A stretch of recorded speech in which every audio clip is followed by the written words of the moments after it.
Hello dear students, नमस्कार। Welcome to संकल्प भारत। संकल्प भारत में आप सभी का बहुत बहुत स्वागत है। मैं बीएन राय आज लेकर आया हूं संजीवनी बैच में वर्क एनर्जी पावर का लेक्चर नंबर 4। और आज हम बहुत सारे क्वेश्चंस प्रैक्टिस करने वाले हैं और बहुत सारे तगड़े तगड़े कॉन्सेप्ट सीखने वाले हैं। किसके? वर्क एनर्जी थ्योरम के।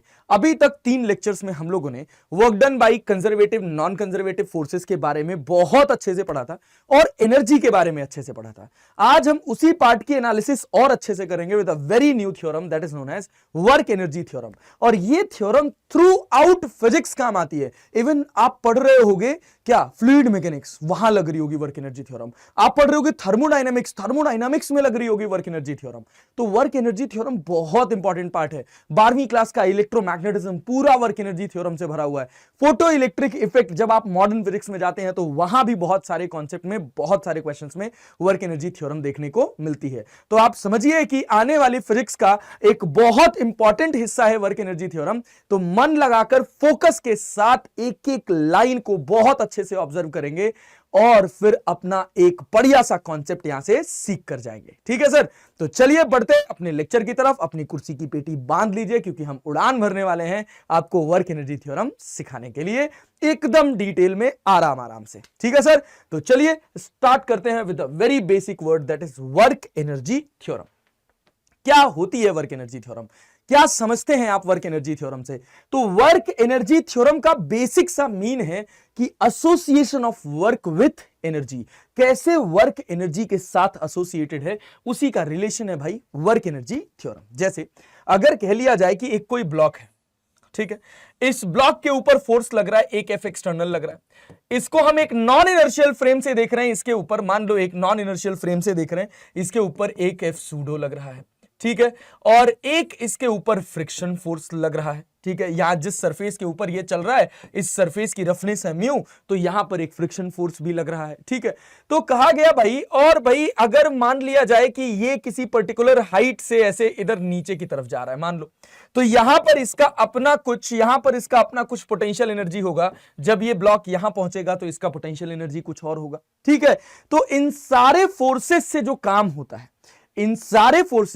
काम होता है, जैसे मैं कहूं कि work done by external force, work done by conservative force, work done by non conservative force, plus work done by pseudo force. ठीक है, work done by non conservative का एक एग्जांपल है वर्क डन बाई फ्रिक्शन। ठीक है, that will be equal to net force into DX. ठीक है, F net dot dx ये आपके पास होता है। ठीक है सर?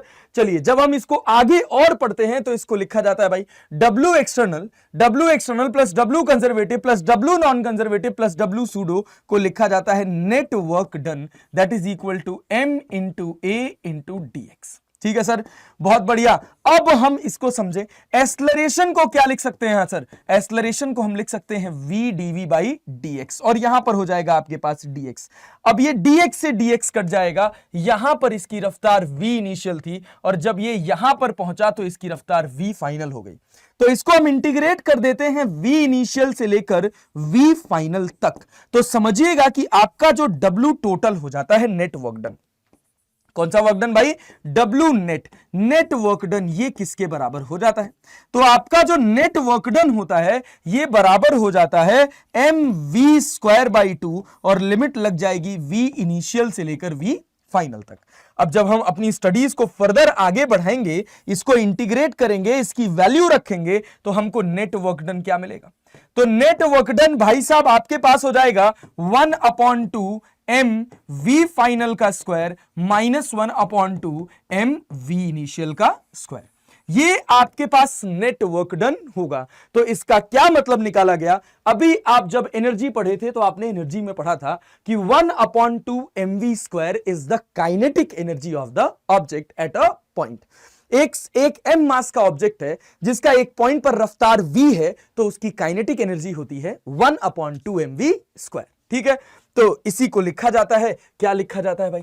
लिखा जाता है कि आपका जो नेट वर्क डन होगा ये बराबर होगा किसके, K final minus K initial के।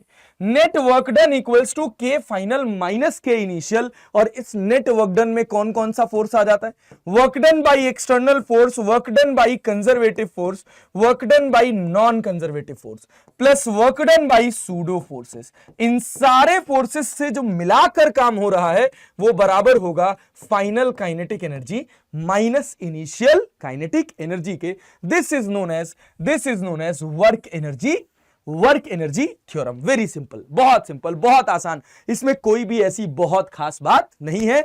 आराम से अगर आप पढ़े समझे तो एक एक चीज आपके दिमाग में आसानी से सेट हो सकती है। ठीक है, चलिए सर अब कहानी को थोड़ा आगे बढ़ाते हैं, देखते हैं और कहानी में क्या है।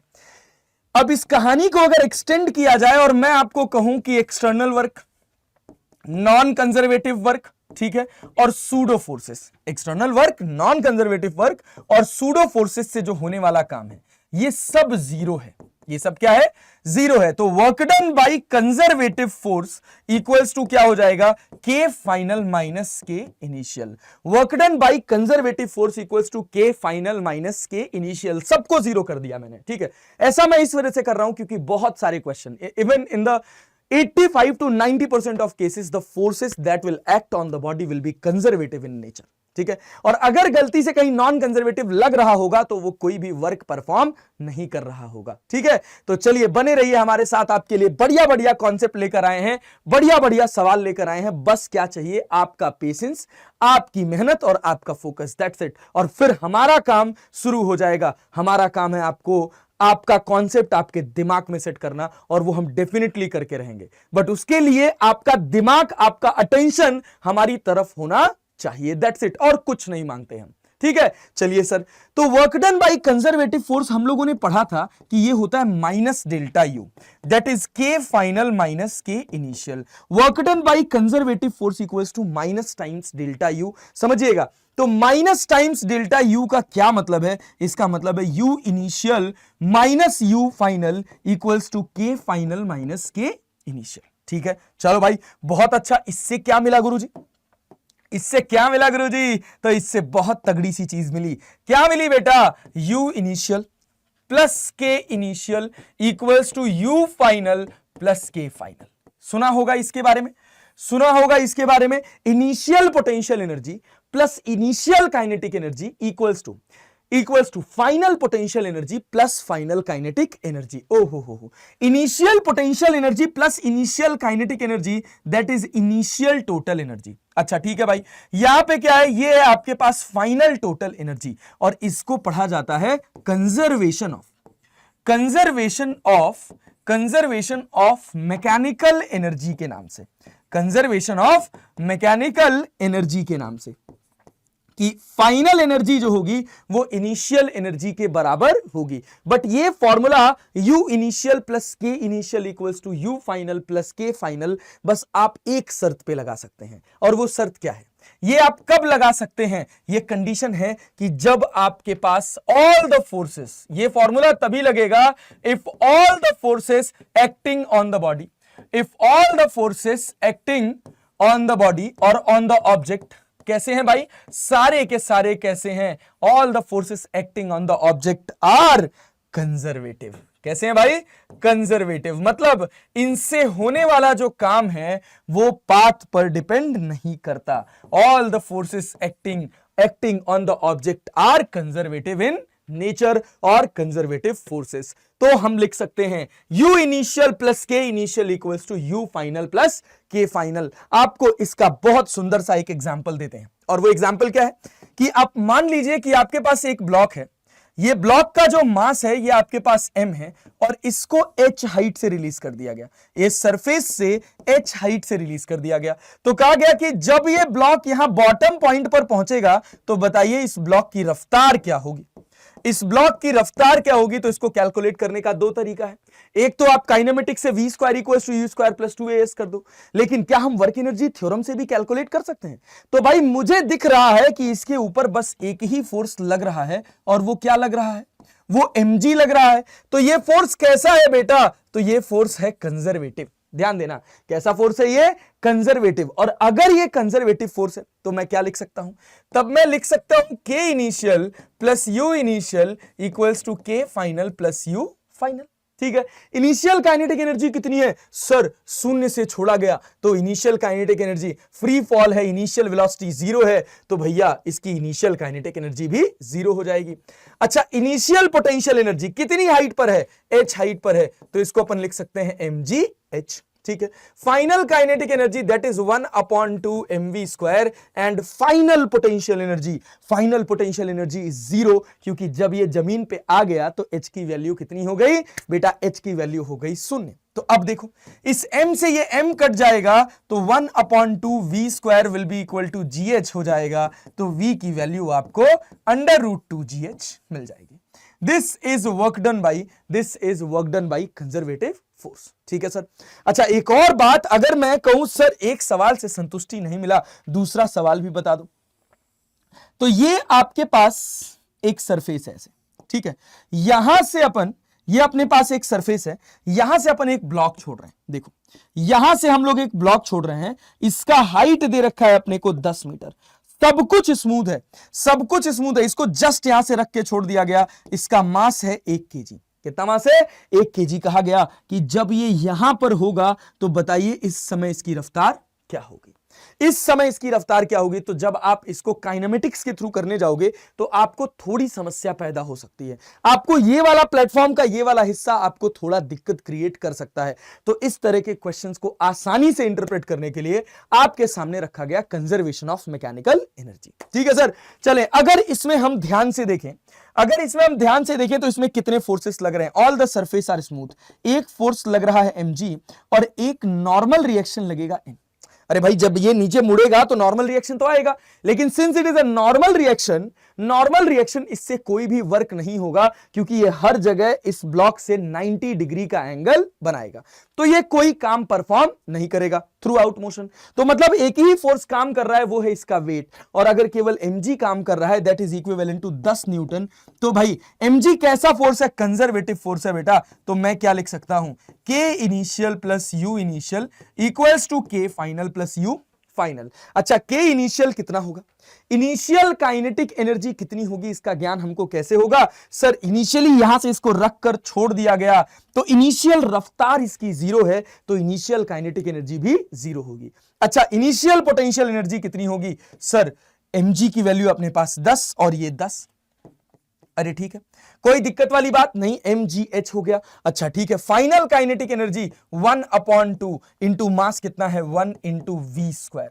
और फाइनल पोटेंशियल एनर्जी कितनी? जीरो, क्योंकि अब आप रेफरेंस लाइन पर आ गए जहां पर आपने एनर्जी को जीरो मान रखा है, तभी तो आप यहां पर एनर्जी को mgh लिख पा रहे हैं। क्या मेरी बात आपको बहुत अच्छे से, बहुत सटीक तरीके से समझ आ रही है? और अगर आ रही है तो यहां से v की वैल्यू कितनी मिल जाएगी?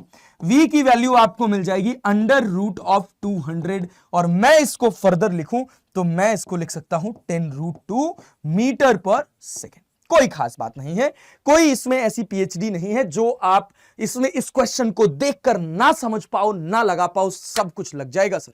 बस चाहिए क्या? आपका थोड़ा ईमानदार फोकस कर। क्या सर इतने आसान क्वेश्चन आते हैं कंजर्वेशन ऑफ एनर्जी के? नहीं, ये तो बस आपको एक डेमो दिखाया गया कि कैसे कंजर्वेशन ऑफ एनर्जी काम करती है, कैसे वर्क एनर्जी थ्योरम काम करता है। अभी इसका डेमोन्स्ट्रेशन आपको धीरे धीरे समय के साथ आएगा। ठीक है, अच्छा, ज्यादा वाइटल फोर्सेस जो अपने पास यहां रोल में देखने को मिलते हैं, वो फ्रिक्शन देखने को मिलता है, आपको स्प्रिंग फोर्स देखने को मिलता है, और आपको ग्रेविटेशनल पोटेंशियल एनर्जी देखने को मिलता है। कई बार आपको टेंशन और नॉर्मल रिएक्शन के भी वर्क दिख जाते हैं। ठीक है, तो अपन धीरे धीरे आगे बढ़ेंगे, और इस पूरे वर्क एनर्जी थ्योरम में एक बहुत इंपॉर्टेंट हिस्सा है जिसको बोला जाता है स्प्रिंग, और हम करने जा रहे हैं स्प्रिंग की पूरी क्लियर कट एनालिसिस और कुछ स्प्रिंग के क्वेश्चंस। ठीक है, चलिए सर, ये तो सब लोग जानते हैं कि जब हम बात करते हैं किसकी, जब हम बात करते हैं स्प्रिंग की, तो स्प्रिंग में जो सबसे पहला पॉइंट निकल कर आता है वो निकल कर आता है भाई स्प्रिंग फोर्स। ठीक है, अच्छा, स्प्रिंग फोर्स कैसा होता है? Spring force conservative in nature होता है। कैसा होता है? ये कंजर्वेटिव इन नेचर होता है सर। ठीक है, बहुत बढ़िया। और दूसरी इंपॉर्टेंट बात क्या, कि ये रीस्टोरिंग इन नेचर भी होता है, कि अगर आप स्प्रिंग को कंप्रेस करोगे तो जो फोर्स लगेगा स्प्रिंग फोर्स, वो उसको उसकी नेचुरल लेंथ तक ले जाने की कोशिश करेगा। और अगर आप उसको नेचुरल लेंथ से आगे खींचोगे तो स्प्रिंग वापस अपना फोर्स ऐसे एक्ट कराएगा कि वो ब्लॉक को नेचुरल लेंथ पर ला सके। ठीक है, तो स्प्रिंग फोर्स कैसा होता है सर? स्प्रिंग फोर्स जो है वो रीस्टोरिंग इन नेचर होता है। समझते हैं, आराम से इसको फील करते हैं सर कि ये अपने पास एक सरफेस है, इस सरफेस के ऊपर एक ये स्प्रिंग रखा हुआ है। ठीक है, इस सरफेस के ऊपर एक ब्लॉक रखा हुआ है, ये रहा आपका ये ब्लॉक, और इस ब्लॉक से एक स्प्रिंग जुड़ी हुई है, और ये रही वो आपकी स्प्रिंग। ठीक है सर, ये स्प्रिंग इस समय नेचुरल लेंथ पर है, इसका स्प्रिंग कांस्टेंट के है, इस समय ये नेचुरल लेंथ पर है। क्या इस समय इसकी कोई काइनेटिक एनर्जी है? क्या इस समय इसकी कोई पोटेंशियल एनर्जी है? सोच समझ के आंसर करेंगे। क्या इस समय इसकी कोई काइनेटिक एनर्जी है? नहीं सर। क्या इस समय इसकी कोई पोटेंशियल एनर्जी है? नहीं सर। अच्छा, अब एक और बात, छोटी सी बात समझना कि अगर मैं इसको नेचुरल लेंथ से स्लाइटली डिस्प्लेस करके छोड़ दूं तो क्या ये एसएचएम परफॉर्म करने लग जाएगा? अरे करने लग जाएगा भाई। अगर मैं स्लाइटली डिस्प्लेस करके छोड़ दूं तो ये एसएचएम परफॉर्म करने लग जाएगा। अरे करने लग जाएगा, सिंपल सी बात है, सबको दिखता है। तो जिस पॉइंट के अबाउट कोई स्प्रिंग जो है वो एसएचएम परफॉर्म करती है, उसको बोला जाता है मीन पोजीशन। क्या बोला जाता है? Mean position. और ये क्या है आपका? Natural length. ये क्या है? Mean position. अच्छा, energy of spring, potential energy of spring at its natural length. जब ये ऐसे यहां रुकी हुई है, जब ये अपनी नेचुरल लेंथ पर रुकी हुई है, तो इस समय इसकी जो पोटेंशियल एनर्जी होगी वो कितनी होगी भाई? 0। काइनेटिक एनर्जी कितनी होगी? ये होगी 0। अरे ठीक है भाई साहब। अच्छा, एक और बात समझेंगे कि अगर मैं यहां से एक स्प्रिंग ऐसे रख दूं और यहां पर एक एम मास का ब्लॉक लटकाऊं और मैं आपसे कहूं कि ये इक्विलिब्रियम में है। कहां पर है? इक्विलिब्रियम में है। तो ये बताओ, क्या इस समय स्प्रिंग के अंदर कोई एनर्जी स्टोर्ड है? अरे है कि नहीं है? देखो, अगर इस ब्लॉक को तुम हटा दोगे तो ये स्प्रिंग यहां पहुंच जाएगी कहीं। अभी इस समय स्प्रिंग इलोंगेटेड है। कितनी इलोंगेटेड है? x0। उसकी वैल्यू कितनी है? इधर लग रहा है mg, और ऊपर एक रीस्टोरिंग फोर्स लग रहा है kx0। और kx0 की वैल्यू किसके बराबर है? इस kx0 की वैल्यू बराबर है बेटा mg के। kx0 is equal to mg। अरे बात समझ आई? मतलब इसमें कितना इलोंगेशन है सर? इसमें इलोंगेशन है x0 का, जो किसके बराबर है? mg बाई k के। और स्प्रिंग अगर अपनी नेचुरल लेंथ से, ध्यान से सुनना मैं क्या कह रहा हूं, अगर स्प्रिंग अपनी नेचुरल लेंथ से इलोंगेटेड है या कंप्रेस्ड है तो उसके अंदर पोटेंशियल एनर्जी होगी, and that potential energy of spring is 1/2 kx²। तो यहां पर नेचुरल लेंथ और मीन पोजीशन एक ही जगह था, लेकिन यहां पर ये नेचुरल लेंथ होगा, ये मीन पोजीशन होगा। एसएचएम ये इस पॉइंट के अबाउट करेगा। याद रखना, गड़बड़ मत करना। बहुत बार बच्चा गलत समझ लेता है, भैया x0 से ये जो मीन पोजीशन है और ये नेचुरल लेंथ है, ये एक जगह भी लाई कर सकते हैं और ये अलग अलग जगह भी लाई कर सकते हैं। मतलब नेचुरल लेंथ की पोजीशन अलग, मीन पोजीशन की अलग। बस याद रखना है कि जब स्प्रिंग अपनी नेचुरल लेंथ पर होगा तो उस समय उसकी एनर्जी 0 होगी। जब स्प्रिंग अपनी मीन पोजीशन पर होगा तो उस समय उसकी एनर्जी 0 हो, ये जरूरी नहीं है। याद रखिएगा, if the spring is in equilibrium at its mean position, if the spring system is in equilibrium at its mean position, its energy will be 0. The statement is false. But if the spring is at its natural length, the energy stored or the potential energy of the spring is 0. That is true. याद रखिएगा, natural length पर spring कोई energy store नहीं करती। उसके बाद अगर spring में इलोंगेशन हुआ, भले ही पूरा सिस्टम इक्विलिब्रियम में है, उसके अंदर एनर्जी स्टोर होगी। और हमको दिख रहा है कितनी एनर्जी स्टोर होगी, यहां पर कितनी एनर्जी स्टोर होगी, that is 1/2 kx0²। U equals to 1/2 kx0²। और आपको x0 की वैल्यू पता है कितनी? mg by k। ये आपको क्रिस्टल क्लियर होना चाहिए। अच्छा सर, कंजर्वेटिव फोर्स है ये नेचर में स्प्रिंग फोर्स। अगर spring force conservative in nature है तो क्या मैं ऐसा कह सकता हूं कि k initial plus u initial equals to k final plus u final? अरे कह सकता हूं, बिल्कुल कह सकते हैं सर, बिल्कुल कह सकते हैं। बस ध्यान दीजिएगा कि जब आप पोटेंशियल एनर्जी लिखिएगा तो पोटेंशियल एनर्जी लिखते समय जैसे कई बार होता है कि स्प्रिंग की भी पोटेंशियल एनर्जी होती है और ग्रेविटेशनल पोटेंशियल एनर्जी भी होती है, तो हम एक की लिखते हैं एक की भूल जाते हैं। नहीं, पोटेंशियल एनर्जी यहां यू का बिल्कुल यह मतलब नहीं है कि यह केवल ग्रेविटेशनल पोटेंशियल एनर्जी की बात हो रही है। यहां पर दोनों पोटेंशियल एनर्जी कंसीडर की जाएगी, ग्रेविटेशनल भी कंसीडर की जाएगी और स्प्रिंग की भी कंसीडर की जाएगी। और जब धीरे धीरे धीरे धीरे आप आगे बढ़ेंगे, 12वीं क्लास में पहुंचेंगे, तो इलेक्ट्रोस्टैटिक्स आ जाएगा, तो इलेक्ट्रोस्टैटिक पोटेंशियल एनर्जी भी कंसीडर की जाती है। यू इनिशियल का मतलब है all the initial potential energy, you final का मतलब है all the final potential energy, और के इनिशियल और के फाइनल में तो दिक्कत ही नहीं होनी चाहिए, क्योंकि रफ्तार होगी तो एनर्जी काइनेटिक एनर्जी होगी, और रफ्तार नहीं होगी तो काइनेटिक एनर्जी नहीं होगी। क्या यह बात सबको क्लियर है यार? बहुत सिंपल सिंपल चीजें हैं जिनको अगर हम थोड़ा थोड़ा ध्यान दे लें तो हमारा काम बन जाएगा। हमसे हमारे जो क्वेश्चंस, आसान क्वेश्चंस होते हैं, जो गलत हो जाते हैं वो गलत नहीं होंगे। जैसे मैं आपसे बहुत सिंपल सवाल पूछूं, बहुत सिंपल, बहुत आसान क्वेश्चन पूछ रहा हूं आपसे, बहुत ध्यान से देखिएगा इसको। मैं कह रहा हूं कि ये आपके पास एक सिस्टम है, ठीक है, इस सिस्टम में यहां एक स्प्रिंग ऐसे लगी हुई है। इस स्प्रिंग का कांस्टेंट आपको पता है, इस स्प्रिंग का कांस्टेंट आपको पता है 50 न्यूटन पर मीटर, ठीक है। इधर एक ब्लॉक लगा हुआ है, समझना, इधर एक ब्लॉक रखा हुआ है, इस ब्लॉक का मास अपने को दे रखा है, इस ब्लॉक का मास अपने को दे रखा है 2 kg, ठीक है। चलो भाई बहुत बढ़िया, और ये आगे की तरफ आ रहा है 20 मीटर पर सेकंड से, 20 मीटर पर सेकंड से। ये जो सरफेस है, ये सरफेस कैसी है? ये सरफेस बेटा स्मूथ सरफेस है। तो कहा गया कि जब ये स्प्रिंग से टकराएगा तो बताओ maximum compression in the spring क्या होगा? अरे ये इससे टकराएगा तो स्प्रिंग को कंप्रेस करेगा, तो सवाल पूछा गया आपसे कि what will be the maximum compression in the spring. तो देखिए भाई, सब कुछ स्मूथ है, 20 मीटर पर सेकंड से चल रहा है, चलता रहेगा चलता रहेगा। जैसे ही ये स्प्रिंग से टकराएगा, स्प्रिंग कंप्रेस होना स्टार्ट करेगी और स्प्रिंग फोर्स इसको इधर की तरफ धक्का मारने लग जाएगा। और जब इधर की तरफ धक्का मारने लग जाएगा, जैसे जैसे कंप्रेशन बढ़ता जाएगा, स्प्रिंग फोर्स बढ़ता जाएगा, और एक समय ऐसा आएगा कि भाई क्या होगा कि ये जितना इंपैक्ट इसका, जैसे जैसे ये आगे जाएगा, एक समय ऐसा आएगा कि स्प्रिंग फोर्स की वैल्यू इतनी हो जाएगी कि भाई इसको रोक देगा, रिटार्डेशन ऑफर करेगा, इसकी रफ्तार घटने लग जाएगी, और एक समय ऐसा आएगा कि भैया ये रेस्ट में आ जाएगा।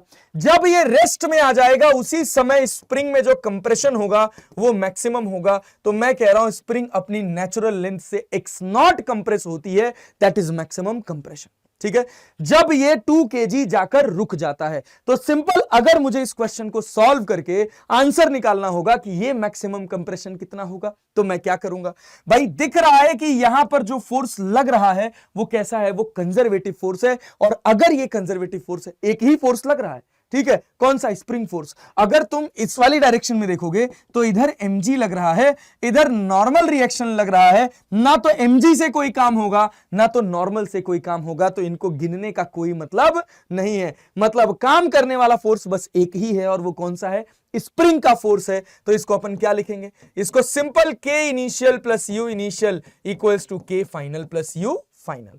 k इनिशियल कितना? बताओ के इनिशियल कितना? इनिशियल काइनेटिक एनर्जी कितनी? 1/2, मास है इसका 2 और रफ्तार है इसकी 20 का स्क्वायर।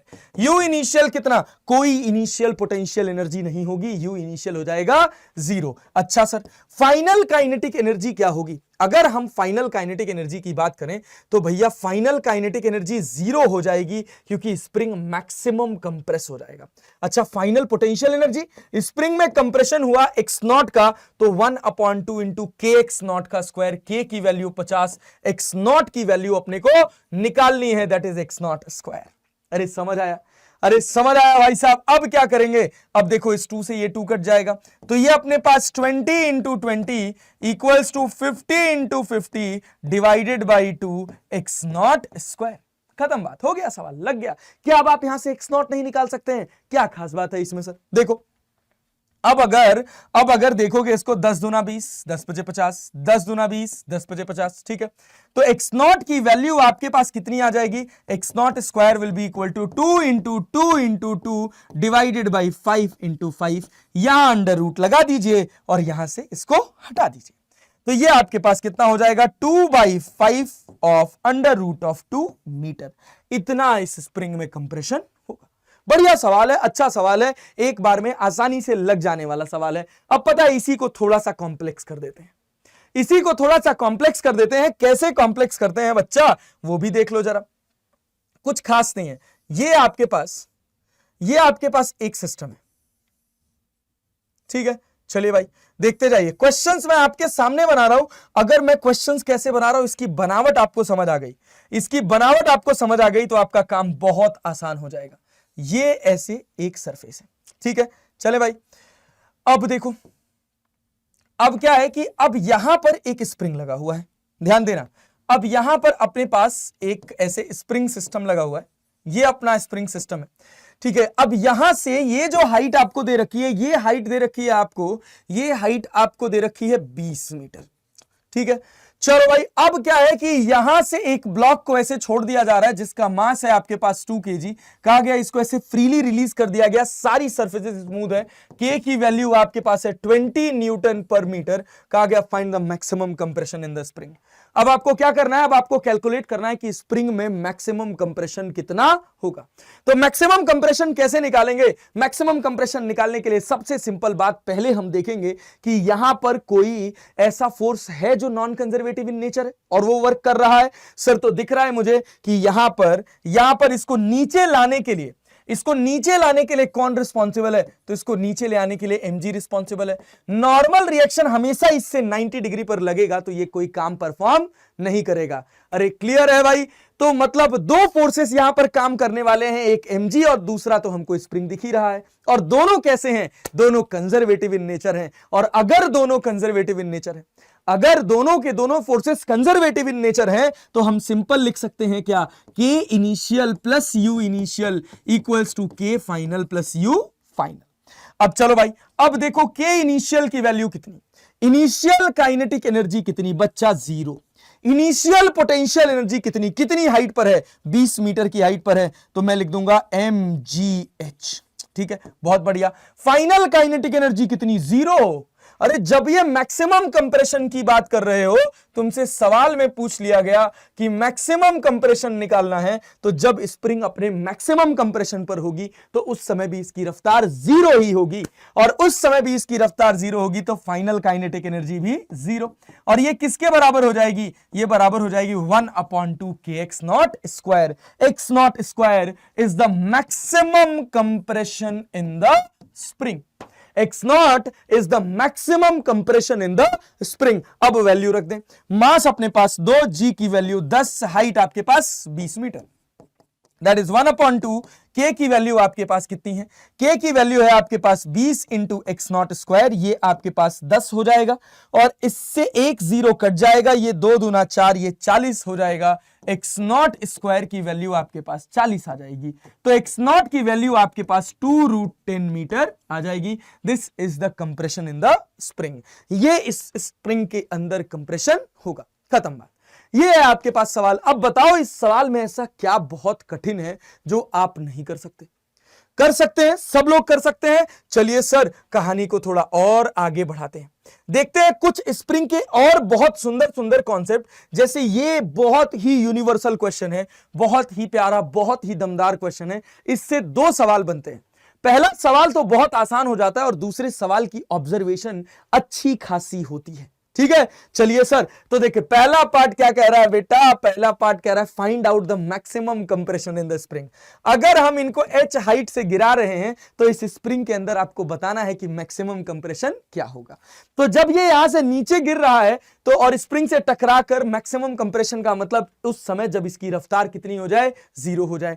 थ्रू आउट इसके ऊपर 2 ही फोर्स काम कर रहे हैं, एक है ग्रेविटी और दूसरा कौन सा है? एक है ग्रेविटेशनल फोर्स, दूसरा है स्प्रिंग फोर्स। दोनों कैसे हैं? दोनों के दोनों कंजर्वेटिव हैं, और अगर ये दोनों फोर्स कंजर्वेटिव हैं तो मैं डायरेक्टली वर्क एनर्जी थ्योरम का एक्सटेंडेड फॉर्म क्या? K initial plus U initial equals to K final plus U final लिख सकता हूं।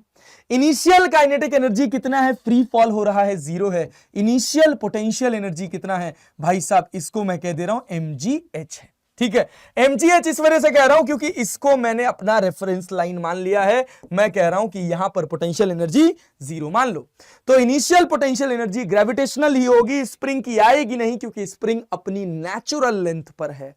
और स्प्रिंग अगर अपनी नेचुरल लेंथ पर है तो भैया स्प्रिंग की पोटेंशियल एनर्जी नहीं होगी, बस किसकी होगी? ग्रेविटेशनल पोटेंशियल एनर्जी, ठीक है सर, चलिए। अच्छा, फाइनल काइनेटिक एनर्जी कितना हो जाएगा बेटा? तो फाइनल काइनेटिक एनर्जी अगर आप लिखेंगे 1/2 mv²। जब मैक्सिमम कंप्रेशन का बात कर रहा है तो फाइनल काइनेटिक एनर्जी भी 0 ही हो जाएगा। कितना आसान बात है, बताइए। इसमें कुछ कठिन लग रहा है? कुछ कठिन नहीं लगेगा, बस जाके आंखें खोल के बुद्धि क्लियर करके पढ़ना है, दैट्स इट, और कुछ नहीं। ठीक है, चलिए सर। फाइनल काइनेटिक एनर्जी का जब आप बात करेंगे तो फाइनल पोटेंशियल एनर्जी का, फाइनल काइनेटिक एनर्जी शून्य हो गया। फाइनल पोटेंशियल एनर्जी, ये ब्लॉक कहीं, ये ए पॉइंट मान लो, ये बी पॉइंट मान लो, ये सी पॉइंट मान लो, ये ब्लॉक कहीं सी पर जाकर रेस्ट में आ जाएगा। जब सी पर जाकर रेस्ट में होगा तो ये रेफरेंस लाइन से कितना नीचे गिरा, तो इसको मान लिया x0। ठीक है, तो इसकी पोटेंशियल एनर्जी कितनी हो जाएगी? ग्रेविटेशनल वाली, नीचे गिर रहा, रेफरेंस लाइन से नीचे गया तो -mg(x0), और स्प्रिंग का कंप्रेशन हुआ तो +1/2 kx0², क्योंकि हम जानते हैं कि स्प्रिंग की पोटेंशियल एनर्जी चाहे इलॉन्गेशन हो चाहे कंप्रेशन हो, दोनों स्थिति में कैसी रहती है? तो दोनों स्थिति में पॉजिटिव ही रहती है। ठीक है, चलिए सर, बहुत बढ़िया। कहानी को थोड़ा आगे बढ़ा लेते हैं। अब देखिए, अब आपको मास mg दे रखा है, ये आपके पास mgh हो गया, mgx0 को इधर लेके आएंगे तो ये +mgx0 हो जाएगा। और ये कितना, ये किसके बराबर? ये हो गया आपके पास 1/2 kx0²। ठीक है, ये आपके पास इसका सॉल्यूशन हो गया। अब आपको x0 जब निकालने के लिए आएगा तो ये कह देगा कि ये जो मास है ना, ये 2 kg का है, और स्प्रिंग का स्प्रिंग कांस्टेंट आपको 100 न्यूटन पर मीटर दे देगा। क्या दे देगा? 100 न्यूटन पर मीटर। अब कहेगा, और ये जो हाइट दे रखी है, ये हाइट दे देगा, कह देगा 2 मीटर है। करो, कैलकुलेट करो, तो मास आपको दे दिया कितना? 2 kg। तो ये अपने पास हो जाएगा 20 इंटू कितनी हाइट से? कितनी हाइट से भाई साहब? 2 मीटर की हाइट से, प्लस ये मास कितना हो जाएगा? ये भी 20, x0 अपने को नहीं पता, इक्वल्स टू 1/2। k की वैल्यू कितनी है? k की वैल्यू है 100 इंटू x0 का स्क्वायर। अब यहां से अगर आप ध्यान से देखेंगे तो ये हो जाएगा आपके पास, ये हो जाएगा आपके पास 50 x0 का स्क्वायर। देखो, 50 x0 का स्क्वायर -20 x0 और -40 इक्वल्स टू 0। यहां से अगर आप इसको सॉल्व करेंगे तो ये हो जाएगा 5 x0 स्क्वायर -2x -8 -4। ठीक है, 5x स्क्वायर -2x0, और यहां पे कितना हो जाएगा? ये हो जाएगा -4, दैट इज इक्विवेलेंट टू 0। अब जब आप इसको सॉल्व करेंगे तो x0 की एक वैल्यू पॉजिटिव आएगी, एक वैल्यू नेगेटिव आएगी, जो पॉजिटिव वैल्यू होगी वही आपका आंसर हो जाएगा। That will be the maximum compression in the spring. बढ़िया सवाल, कोई दिक्कत वाली बात नहीं है। लेकिन इसी सवाल का जो दूसरा पार्ट है वो कह रहा है find out the maximum speed of the block during the motion. Through out motion maximum speed कब होगा? अगर हम ध्यान से समझें, मैं आपको अभी चुनने का ऑप्शन दूंगा, आप सही चुनिएगा सर। ये आपकी स्प्रिंग थी कहीं ऐसे, ठीक है, ब्लॉक जो था वो यहां h हाइट से गिर रहा था, समझना, इसका मास m था। ठीक, क्लियर, और इसमें मैक्सिमम कंप्रेशन हुआ x0, h हाइट से गिरा, इसका स्प्रिंग कांस्टेंट k है। देखो, ये पॉइंट मैं मार्क कर रहा हूं a, ये पॉइंट मार्क कर रहा हूं b, ये पॉइंट मार्क कर रहा हूं c। मैं कह रहा हूं इसका कहीं मीन पोजीशन होगा यहां पर, और वो पॉइंट होगा d। मेरे से सवाल पूछा गया कि बताइए इसकी रफ्तार, पहले तो आप वो जगह निकालिए जिस जगह पर इसकी रफ्तार मैक्सिमम होगी। वो जगह क्या होगी जहां पर इसकी रफ्तार मैक्सिमम होगी? सर, ए पर रफ्तार 0 है, इसके बाद नीचे रफ्तार बढ़ रही है, यहां तक रफ्तार बढ़ रही है। इसके बाद क्या होगा? नीचे mg लगेगा और ऊपर kx लगेगा। जैसे जैसे स्प्रिंग आएगा तो फोर्स, नेट फोर्स बढ़ेगा कि घटेगा? सर, नेट फोर्स घटता चला जाएगा, तो इसकी नीचे रफ्तार घटती चली जाएगी। बहुत ही गलत बात है। अगर आप इस हिसाब से सोच रहे हैं तो यह आपका सोचना बहुत गलत है। क्यों गलत है? क्योंकि मीन पोजीशन वो पॉइंट है जहां पर mg की वैल्यू किसके बराबर है? जहां पर mg की वैल्यू है kx0 के बराबर। इसके ऊपर d पॉइंट के अगर ऊपर हो तो भाई साहब mg नीचे लग रहा है, ऊपर kx लग रहा है, ये kx है, kxm कर लेते हैं इसको। मीन पोजीशन को अपन लिख लेते हैं kxm। ये जो डिस्टेंस है आपकी ये xm है, समझना, ये जो डिस्टेंस है आपकी वो xm है। तो kxm mg के बराबर है कहां पर, d वाले पॉइंट पर। इसके बाद क्या हो रहा है, इसके बाद क्या हो रहा है, इसके बाद भाई स्प्रिंग का फोर्स बढ़ता जा रहा है और mg तो वही रह रहा है। लेकिन जैसे ही हम इस d पॉइंट के नीचे जा रहे हैं, जैसे ही हम इस d पॉइंट के नीचे जा रहे हैं, नेट फोर्स ऊपर आ जा रहा है। तो मतलब D पॉइंट के नीचे इस ब्लॉक का नेचर रिटार्डिंग होगा और D पॉइंट के ऊपर तक इस ब्लॉक का नेचर एक्सेलरेटिंग होगा। अगर ऑब्जेक्ट का एक्सेलरेशन, समझना, अगर ऑब्जेक्ट का एक्सेलरेशन 2 मीटर पर सेकंड स्क्वायर से घटकर 1 मीटर पर सेकंड स्क्वायर हो जाए तो आप मुझे बताओ उसकी रफ्तार बढ़ेगी कि घटेगी। अगर ऑब्जेक्ट का एक्सेलरेशन 2 मीटर पर सेकंड स्क्वायर से घटकर 1 मीटर पर सेकंड स्क्वायर हो जाए तो ऑब्जेक्ट की रफ्तार बढ़ेगी कि घटेगी। लोग सोचते हैं साला एक्सेलरेशन तो घट गया तो रफ्तार भी घट जाएगी। नहीं, ऐसा नहीं है। 2 मीटर पर सेकंड स्क्वायर का क्या मतलब है कि हर सेकंड रफ्तार 2 मीटर पर सेकंड बढ़ रही है, और 1 मीटर पर सेकंड स्क्वायर होने का क्या मतलब है कि अब हर सेकंड रफ्तार 1 मीटर पर सेकंड बढ़ रही है। ठीक है, क्या यह बात क्रिस्टल क्लियर हुई? रफ्तार जो है वो बढ़ ही रही है अगर एक्सेलरेशन पॉजिटिव है तो। ठीक है, तो कहां से कहां तक एक्सेलरेशन पॉजिटिव है, तो B से लेकर D तक मेरा एक्सेलरेशन कैसा है, पॉजिटिव है, और D से लेकर C तक मेरा एक्सेलरेशन कैसा है, नेगेटिव है। तो यहां रिटार्डिंग नेचर है, यहां एक्सेलरेटिंग नेचर है। तो इससे हमको ज्ञान मिला कि D पॉइंट तक जो कौन सा पोजीशन है भाई, D पॉइंट तक जो कौन सा पोजीशन है, इसको क्या बोला है, मीन पोजीशन। D पॉइंट तक जहां अपना मीन पोजीशन है, यहां तक रफ्तार D पॉइंट मीन पोजीशन तक स्पीड बढ़ेगी, स्पीड इंक्रीजेस। क्यों? क्योंकि एक्सेलरेशन कैसा होगा, पॉजिटिव। ऐसा क्यों हो रहा है? क्योंकि mg की वैल्यू बड़ी होगी किससे, kx से। ठीक है, अरे बहुत बढ़िया। अच्छा, उसके बाद D पॉइंट के बाद क्या हो रहा है, D पॉइंट के बाद क्या हो रहा है ये समझेंगे सर। D पॉइंट के बाद मतलब मीन पोजीशन के बाद, ठीक है, स्पीड जो है वो घटेगी। क्यों घटेगी? Speed decreases because A is negative. और ये क्यों हो रहा है? क्योंकि अब kx की वैल्यू mg से बड़ी हो जा रही है। इसका समझ होना बहुत इंपॉर्टेंट है। अगर इसका समझ आ गया आपको तो आप ये सवाल कर ले जाएंगे, अदरवाइज ये सवाल में आप अटक जाएंगे। ये सवाल इतना भी आसान नहीं होगा।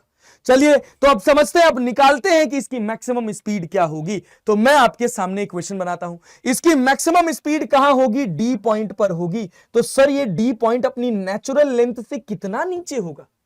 अब सवाल पैदा होता है कि ये D पॉइंट अपनी नेचुरल लेंथ से कितना नीचे होगा। तो मुझे पता है कि ये जो अपना D पॉइंट है, यहां पर mg की वैल्यू किसके बराबर है, यहां पर mg की वैल्यू kxm के बराबर है। mg इक्वल्स टू kxm, मतलब xm की वैल्यू हो जाएगी आपके पास mg बाई k। अब आपको अगर यहां पर रफ्तार निकालनी है तो अब आप यहां से लेकर यहां तक वर्क एनर्जी थ्योरम लगाओगे।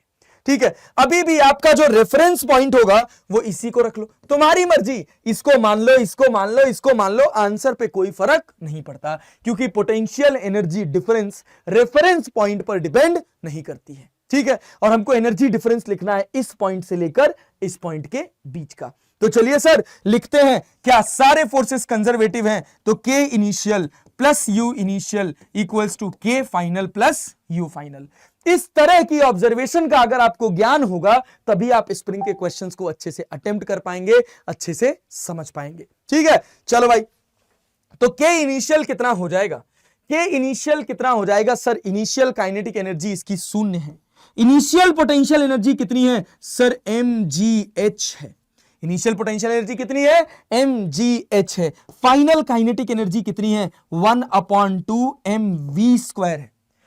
अब यहां पर फाइनल काइनेटिक एनर्जी 0 नहीं है, final kinetic energy C point पर 0 थी, D पॉइंट पर नहीं।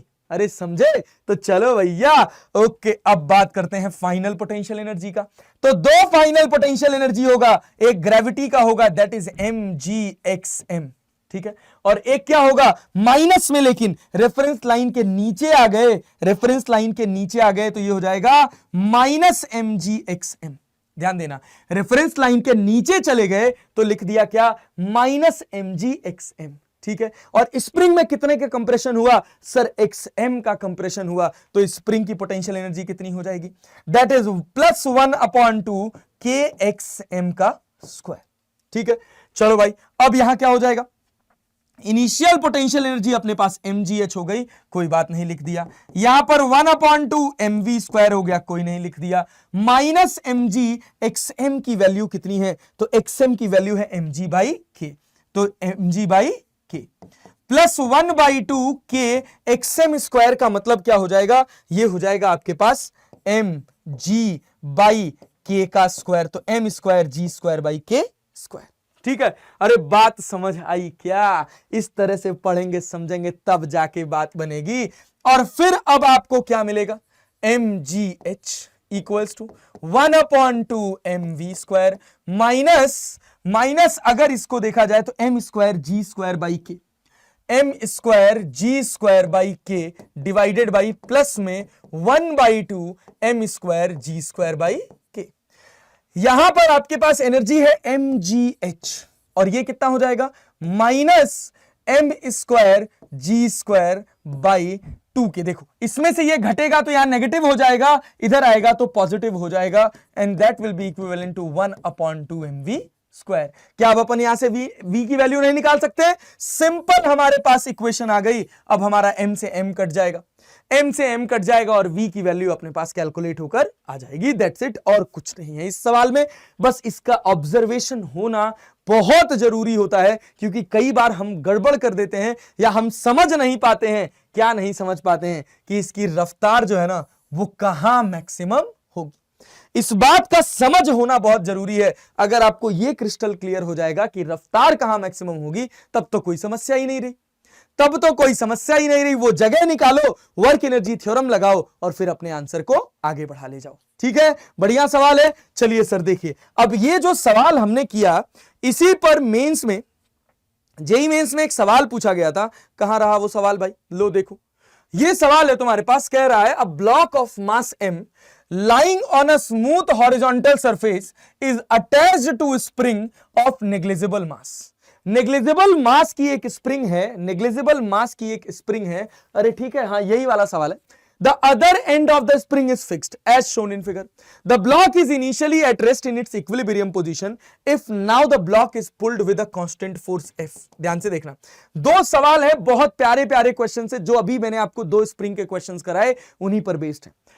कह रहा है कि अगर इसको एक F कांस्टेंट फोर्स से खींचा जाएगा तो कहा गया the maximum speed of the block is, block का मैक्सिमम स्पीड क्या होगा। लेकिन इस क्वेश्चन को अभी हम थोड़ी देर बाद सॉल्व करेंगे, ठीक है। उसके पहले अपन सॉल्व करते हैं जस्ट लेटेस्ट टॉपिक वाला क्वेश्चन, ये वाला क्वेश्चन, क्योंकि इसमें F फोर्स का वर्क होगा और अभी हमने बस केवल क्या पढ़ा है, K initial plus U initial equals to K final plus U final. तो पहले स्टिक टू द टॉपिक, उसके बाद उस पर आते हैं। चलिए सर, अब अपने पास कह रहा बॉल ऑफ मास 100 ग्राम, ये एक बॉल है, इसका मास है कितना 100 ग्राम। सर बॉल तो नहीं दिख रही है, ये तो रेक्टेंगल दिख रहा है, बॉल बना ले यार, पॉइंट मास से मतलब है अपने को, ठीक है। Is dropped from a height h equals to 10 centimetre, 10 centimetre की हाइट से इनको गिरा दिया गया है on a platform fixed at the top of a vertical spring, ठीक है। As shown in figure, the block stays on the platform and the platform is depressed by a distance of h/2. The spring constant is, spring constant की value क्या होगी अगर ये इसके ऊपर गिरा, और भाई अगर ये ब्लॉक इसके ऊपर गिरा और ये 5 सेंटीमीटर दब गई तो स्प्रिंग कांस्टेंट की वैल्यू निकालना है। तो क्या करोगे, सिंपल, एक ही फोर्स लग रहा है स्प्रिंग फोर्स और दूसरा तो ग्रेविटेशनल है, तो वो कैसा है, दोनों के दोनों कंजर्वेटिव हैं, तो हम क्या लिख सकते हैं, K initial plus U initial equals to K final plus U final. K initial plus U initial equals to K final plus U final. Solve करेंगे, इनिशियल काइनेटिक एनर्जी कितनी 0, इनिशियल पोटेंशियल एनर्जी कितनी, कितना 10 centimetre की height पर है, मास कितना है भाई, मास है इसके पास 100 ग्राम, ठीक है। मीटर पर सेकंड स्क्वायर में आंसर चाहिए तो 100 into 10 to the power -3 kg। जी की वैल्यू 10 है, हाइट आपके पास कितनी है, हाइट 10 सेंटीमीटर है, तो ये 10 इंटू 10 टू द पावर -2 हो जाएगा। ठीक है, फाइनल पोटेंशियल एनर्जी की जब आप बात करेंगे, जब फाइनल काइनेटिक एनर्जी की बात करेंगे तो वो भी क्या हो जाएगा, फाइनल काइनेटिक एनर्जी भी जीरो हो जाएगा। फाइनल पोटेंशियल एनर्जी कुछ होगा कि नहीं होगा, बिल्कुल होगा। अब दो फाइनल पोटेंशियल एनर्जी हो जाएगी। मैं यहां पर एनर्जी को जीरो मान रहा हूं, यू ये मेरा रेफरेंस लाइन है, तो इससे अगर मैं 5 सेंटीमीटर नीचे गया, अगर मैं इससे 5 सेंटीमीटर नीचे गया तो यहां पर तो मेरी पोटेंशियल एनर्जी नेगेटिव हो गई ना भाई। तो भाई कितनी हो गई ग्रेविटेशनल पोटेंशियल एनर्जी, -mgh। मास कितना है, मास है 100 इंटू 10 टू द पावर -3। जी की वैल्यू कितनी है 10, और हाइट कितना गया 5 इंटू 10 टू द पावर -2। ठीक है, चलो इसको मैं यहां लिख देता हूं, इसको मैं इधर लिख देता हूं भाई। दैट इज इक्विवेलेंट टू, ये किसके बराबर है, ये बराबर है final kinetic energy that is 0, final potential energy कितना -mgh, तो 100 इंटू 10 टू द पावर -3। जी की वैल्यू 10 और हाइट कितनी है, हाइट है 5 सेंटीमीटर, तो इसको लिख देंगे 5 इंटू 10 टू द पावर -2। ठीक है, चलो भाई। अच्छा, और भी कोई एनर्जी होगी क्या, हाँ गुरुजी स्प्रिंग में कंप्रेशन हुआ है, तो स्प्रिंग की कंप्रेशन एनर्जी भी तो लिखनी है। कौन लिखेगा, तो स्प्रिंग की कंप्रेशन वाली एनर्जी कितनी हो जाएगी, स्प्रिंग की कंप्रेशन एनर्जी हमेशा पॉजिटिव होती है, that is 1/2 kx²। Spring constant कितना है, स्प्रिंग कांस्टेंट अपने को निकालना है, और ये हो जाएगा अपने पास कितना 5 इंटू 10 टू द पावर -2 का होल स्क्वायर। अब इसको सॉल्व कर लीजिए। अब देखिए, अब इसको अगर अपन सॉल्व कर लें तो यहां से क्या अपन के नहीं निकाल सकते, क्या खास बात है इसमें भैया के निकालने में, देखो तो जरा 10 टू द पावर ये कितना हो जाएगा, ये देखो ये 10 to the power 3, 10 to the power -3 cut गया, यहां क्या बचा 10 इंटू 10 टू द पावर -2, मतलब इसको क्या लिख सकते हैं 0.10। सॉल्व करो इसको, इसको लिख सकते हो 0.10। यहां मैं कलर चेंज कर दे रहा हूं ताकि आप गड़बड़ ना करें, 0.10। ठीक है, ये अपने पास हो जाएगा, और ये कितना हो जाएगा, ये देखो ये इससे पूरा कट जाएगा, और यहां पे 5 इंटू 10 टू द पावर -2 है, तो ये 0.05 हो जाएगा, और ये किसके बराबर हो जाएगा, ये बराबर हो जाएगा अपने पास, ये इधर आएगा तो प्लस हो जाएगा, और ये बराबर हो जाएगा 1/2 into K into 5 into 5 into 10 to the power -4। ऐसे सॉल्व करना है, आराम आराम से। देखो एक भी कैलकुलेशन मैं ऐसी नहीं करूंगा जो तुमको लगे कि ओ भाई मास्टर ने क्या कॉम्प्लिकेटेड चीज पढ़ा दी, बता दी, जो हमें समझ नहीं आ रही है।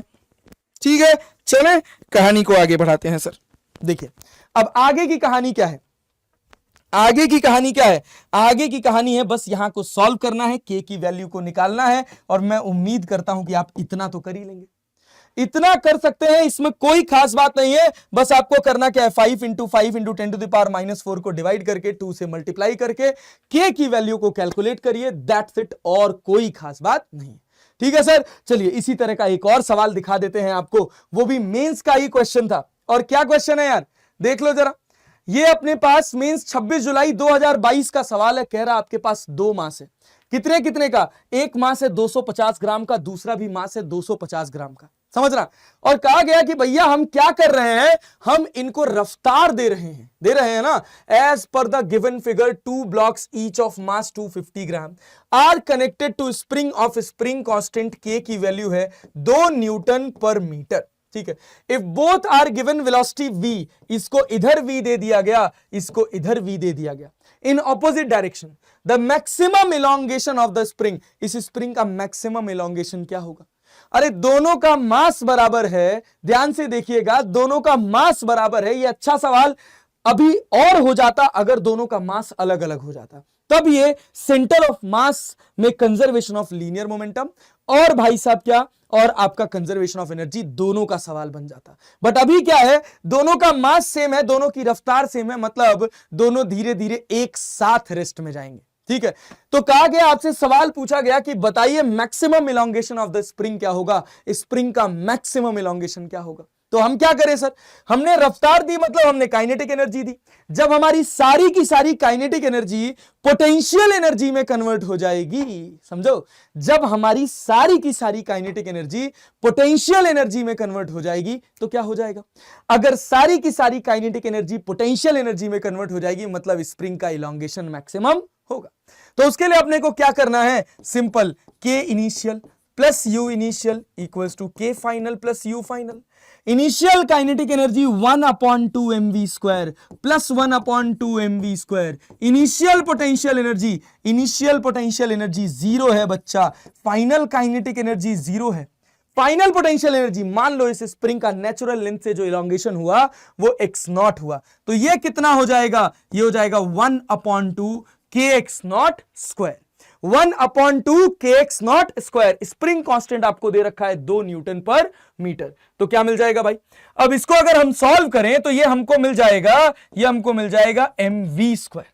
1/2 mv square, 1/2 mv square that is equal to mv square and it is equal to 1/2 kx naught square. चलो, मास कितना दे रखा है, 250 ग्राम, इसका मतलब 0.25 kg। वेलोसिटी अपने को नहीं पता है, इक्वल्स टू, वेलोसिटी अपने को नहीं पता है, क्या गिवन है ना, हाँ वेलोसिटी v तो गिवन है, चलो भाई v स्क्वायर, तो ये अपने पास 1/2 k कितना है, k is 2 into x naught square. ठीक है, इससे ये कट जाएगा, 0.25 को 1/4 लिखा जा सकता है, तो X naught square will be equal to v square by 4, मतलब X naught will be equal to v by 2। लो देखो हो गया सवाल, x naught equals to v by 2, B आपका सही आंसर आ गया। अब बता दो इस सवाल में ऐसी कौन सी खास बात थी जो तुम नहीं कर सकते थे। बस थोड़ा सा समझ का फेर है, समझ का फेर है। अगर आपको चीजें ढंग से समझ आ रही हैं, कॉन्सेप्ट का लाइन बाय लाइन आपको समझ आ रहा है, और अगर आप लेक्चर को बहुत ध्यान से पढ़ रहे हो, तो आपका जेईई मेंस मैं आपको गारंटी देता हूं कि निकल जाएगा, कोई दिक्कत वाली बात नहीं है। ठीक है, अगर आप फिजिक्स में चाहते हो कि 99.9 परसेंटाइल आ जाए, तो मेरी बस 2 बातें मान लो, 99 परसेंटाइल आने से तुमको कोई रोक नहीं सकता। एक क्या, पहले तो लेक्चर्स जो कंटेंट पढ़ रहे हो उसको बहुत ध्यान से पढ़ो, और दूसरा क्वेश्चंस लगाने के नाम पर बस आपको 2 बुक्स प्रेफर करनी है, एक है आपका पीवाईक्यू और एक है आपका concept of physics by professor H C Verma. That's it. अगर आपने ये 2 किताबें कर ली, आपका आराम से 99 परसेंटाइल आ जाएगा फिजिक्स में, जेईई मेंस में कोई रोक नहीं सकता। मैं जेईई एडवांस की बात नहीं कर रहा, और मैं पीवाईक्यूज में जेईई एडवांस के पीवाईक्यूज को कह रहा हूं कि उसको लगाने हैं, क्योंकि कई बार ऐसा होता है जेईई एडवांस के डायरेक्ट क्वेश्चंस जेईई मेंस में उठ के आ जाते हैं, इवन डेटा तक नहीं चेंज करते हैं एनटीए वाले, जस्ट एज इट इज उठा के दे देते हैं। तो अपने को करना क्या है, अपने को लेक्चर्स बहुत ध्यान से पढ़ने हैं, अपनी क्लास नोट्स को बहुत अच्छे से रिवाइज करना है। उसके बाद जब क्वेश्चंस लगाने की बात आती है तो भाई आपको एचसीवी लगानी है, एचसीवी में भी स्पेसिफिक क्वेश्चंस लगाने हैं, सब नहीं लगाने हैं। ऑब्जेक्टिव 1 ऑब्जेक्टिव 2 में तो कुछ नहीं छोड़ना है, लेकिन एक्सरसाइज में जो ऐसे बहुत लैंग्वेज बेस्ड क्वेश्चंस हैं उस तरह के सवाल कम पूछे जाते हैं। जो न्यूमेरिकल बेस्ड क्वेश्चंस है उनको लगाइए, उससे आपका कॉन्सेप्ट बिल्ड हो जाएगा। दैट्स इट, आपके 99 परसेंटाइल आ जाएंगे। ठीक है, चलो भाई आ जाओ, कहानी को आगे बढ़ाते हैं, धीरे धीरे आगे लेकर चलते हैं सर, आगे लेकर चलते हैं। अब इसके बाद अपन बढ़ते हैं, स्प्रिंग का एक तगड़ा सा क्वेश्चन आपको सिखाते हैं, बहुत प्यारा, बहुत ही बढ़िया, बहुत ही शानदार स्टैंडर्ड क्वेश्चन, एडवांस टाइप का क्वेश्चन, समझने वाली बात है सर। कहा गया कि अगर आपके पास एक स्प्रिंग है, इसका मास है 2m, एक ब्लॉक है, और दूसरा एक ब्लॉक है, इसका मास है m, and they are connected by a spring, अरे ठीक है, जिसका स्प्रिंग कांस्टेंट है k। कहा गया इसको कितनी हाइट से, इसको ऐसे रख के, ऐसे नेचुरल लेंथ पे ऐसे पकड़ के कितनी हाइट से छोड़ दिया जाए कि जब ये गिरे, मैक्सिमम हाइट पूछ रहा है, कितनी मैक्सिमम हाइट से इसको छोड़ दिया जाए कि जब ये गिरे तो इससे चिपक के रह जाए, इसके बाद ये ऊपर ना जाए। इसी सवाल को दूसरी तरीके से पूछा जाता है कि कितनी मिनिमम हाइट से इसको गिराया जाए कि जो 2m है वो जस्ट लिफ्ट ऑफ हो जाए, जस्ट इससे टकरा के ऊपर उठ जाए। दोनों सवालों का सेम मतलब है। देखिए भाई, आपके पास कह रहा है कि find out the value of H max so that 2m block does not lift up. कितनी मैक्सिमम हाइट से अगर मैं इसको गिराऊं तो ये 2m जस्ट उठे ना, अरे ठीक है, मतलब जस्ट उठ जाए और जस्ट ना उठे, लिमिटिंग स्टेट है भाई, दोनों का मतलब सेम ही है। चलो सवाल को समझते हैं, सॉल्व करते हैं। अगर मैं इसको यहां से छोड़ूंगा तो यहां गिरेगा, ये जब यहां गिरेगा, समझना कॉन्सेप्ट समझना, जब ये ब्लॉक इसके ऊपर गिरेगा, ये इसके ऊपर गिरेगा भाई, कौन सा वाला, ये अपना 2 kg वाला ब्लॉक, ध्यान से देखो, जब ये 2 kg वाला ब्लॉक, कहां गया भाई, इधर रहा अपना, ठीक है, थोड़ा इसको बड़ा कर देते हैं, हाँ भाई चलो देखो, ये जब अपना 2 kg वाला जो ब्लॉक है,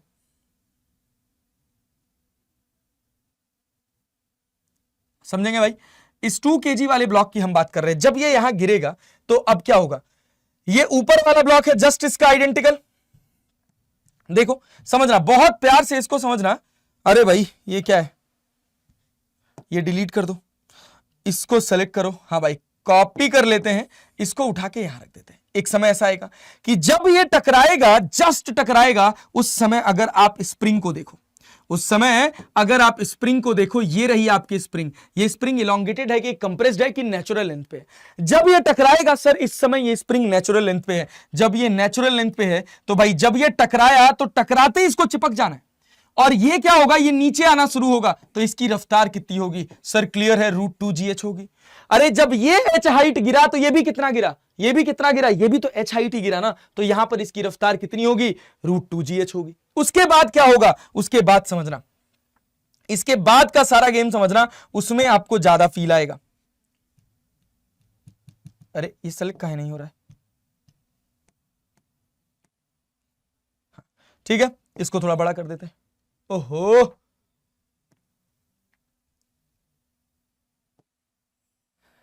प्लेटफॉर्म को थोड़ा बड़ा कर देते हैं। इसके बाद क्या होगा, इसके बाद क्या होगा, ये जो ब्लॉक है आपका, ये जो ब्लॉक है आपका, ये देखो, ये तो ऐसे ही रहेगा, लेकिन जो ऊपर वाला ब्लॉक है, ये वाला जो ब्लॉक है, ये क्या कंप्रेस हो जाएगा, मैक्सिमम कंप्रेशन। समझना, अगले सिस्टम में क्या होगा, ये स्प्रिंग अब अपने मैक्सिमम कंप्रेशन पर होगी, ये यूं ऐसे ऐसे मैक्सिमम कंप्रेशन पे आ जाएगी। ये इसका मैक्सिमम कंप्रेशन है, फील करना, एकदम लाइन बाय लाइन फील करना। उसके बाद क्या होगा, उसके बाद क्या होगा, ये ऊपर जाने लग जाएगी। इसके बाद ये ऊपर जाने लग जाएगी। जब ये ऊपर जाने लग जाएगी तो ध्यान से देखना क्या होगा। अब ये ऊपर जाएगी, ऊपर जाएगी तो फिर से देखना इस सिचुएशन में आएगी, और ये वाला जो सिस्टम है, ये वाला जो सिस्टम है, ये यहीं पर अभी ऐसे दवा कुचला बेचारा पड़ा रहेगा। ठीक है, अब देखो, अब देखना, अब क्या होगा कि जब ये स्प्रिंग इतनी कंप्रेस हो गई, इस सिचुएशन में इसके ऊपर इधर फोर्स कितना लग रहा था, ध्यान से देखो, इसके ऊपर इधर फोर्स लग रहा था इसका खुद का 2 mg, और स्प्रिंग कंप्रेस हो रही थी। तो ये लगा रही थी कि मान लो इस स्प्रिंग में कंप्रेशन हुआ कितने का, इस स्प्रिंग में कंप्रेशन हुआ x का, तो ये इधर लगा रही है kx। तो मतलब नेट फोर्स इसके ऊपर लग रहा है 2 mg प्लस kx। मतलब इसके उठने का तो कोई सवाल ही नहीं पैदा होता। रिजल्टेंट फोर्स इसके ऊपर किधर लग रहा है, डाउनवर्ड लग रहा है। अब जैसे जैसे ये रीस्टोर कर रही होगी, लेकिन अभी भी यहां तक पहुंचने से पहले ये स्प्रिंग कंप्रेस्ड स्टेट में ही होगी, तभी भी जो नीचे फोर्स लग रहा होगा वो 2 mg लग रहा होगा प्लस स्प्रिंग फोर्स। अब थोड़ी सी अगर यहां ऊपर उठ गई तो ये इलोंगेट नहीं हुई ना, है तो अभी भी compressive in nature he, but क्या हो रहा है कि अब स्प्रिंग धीरे धीरे धीरे धीरे कहां भाग रही है, नेचुरल लेंथ की तरफ भाग रही है। यहां पर कितना इसकी रफ्तार है, √2gh। अरे भाई √2gh से कंप्रेस हुई थी, तो यहां आने के बाद भी इसकी रफ्तार क्या रहेगी, √2gh ही रहेगी। इसके बाद क्या होगा, इसके बाद ये जो सिस्टम है, अब देखना इसको, अब इसके बाद तुमको बहुत प्रॉपर फील आएगा इसका। इसके बाद क्या होगा, इसके बाद ये जो तुम्हारा सिस्टम है ना, ये जो तुम्हारा सिस्टम है ना, इसका ऊपर वाला ब्लॉक ऊपर जाने की कोशिश करेगा। ये वाला जो ब्लॉक है, ये वाला ब्लॉक जो है, ये अब क्या होगा, अब ये अपनी नेचुरल लेंथ से ऊपर जाएगा। जब ये ऊपर जाएगा, ध्यान से देखना, जब ये ऊपर जाएगा, फील आना चाहिए इसका सर, जब ये ऊपर जाएगा किधर, तो भाई इधर ऊपर गया तो अब स्प्रिंग इलोंगेट हो रही है। अगर स्प्रिंग इलोंगेट हो रही है, ध्यान से देखो, अगर स्प्रिंग इलोंगेट हो रही है, समझना, अगर स्प्रिंग इलोंगेट हो रही है तो कितनी इलोंगेट हो जाए कि इसको ऊपर उठा दे। तो इसका खुद का वेट नीचे कितना लग रहा है, 2 mg। इलोंगेशन के लिए इसको कितना इलोंगेट होना चाहिए, तो वो kx। तो अगर kx की वैल्यू 2 mg के बराबर हो गई तो उसके बाद ये लिफ्ट कर जाएगा। यहां पर इसकी रफ्तार है √2gh, और भैया इसके बाद ये ऊपर जा रहा है, ध्यान देना, इसके बाद ये ऊपर जा रहा है, इस स्प्रिंग में इलोंगेशन हो रहा है। अगर इस स्प्रिंग में इतना इलोंगेशन हो गया कि स्प्रिंग फोर्स ऊपर जब लग रहा है, देखो यहां तक तो स्प्रिंग फोर्स नीचे लग रहा था, इसके बाद अब भाई ये ऊपर जा रहा है, स्प्रिंग फैल रहा है, तो अपने आप को सिकोड़ना चाहेगा, तो मतलब इधर से इसको उठाना चाहेगा।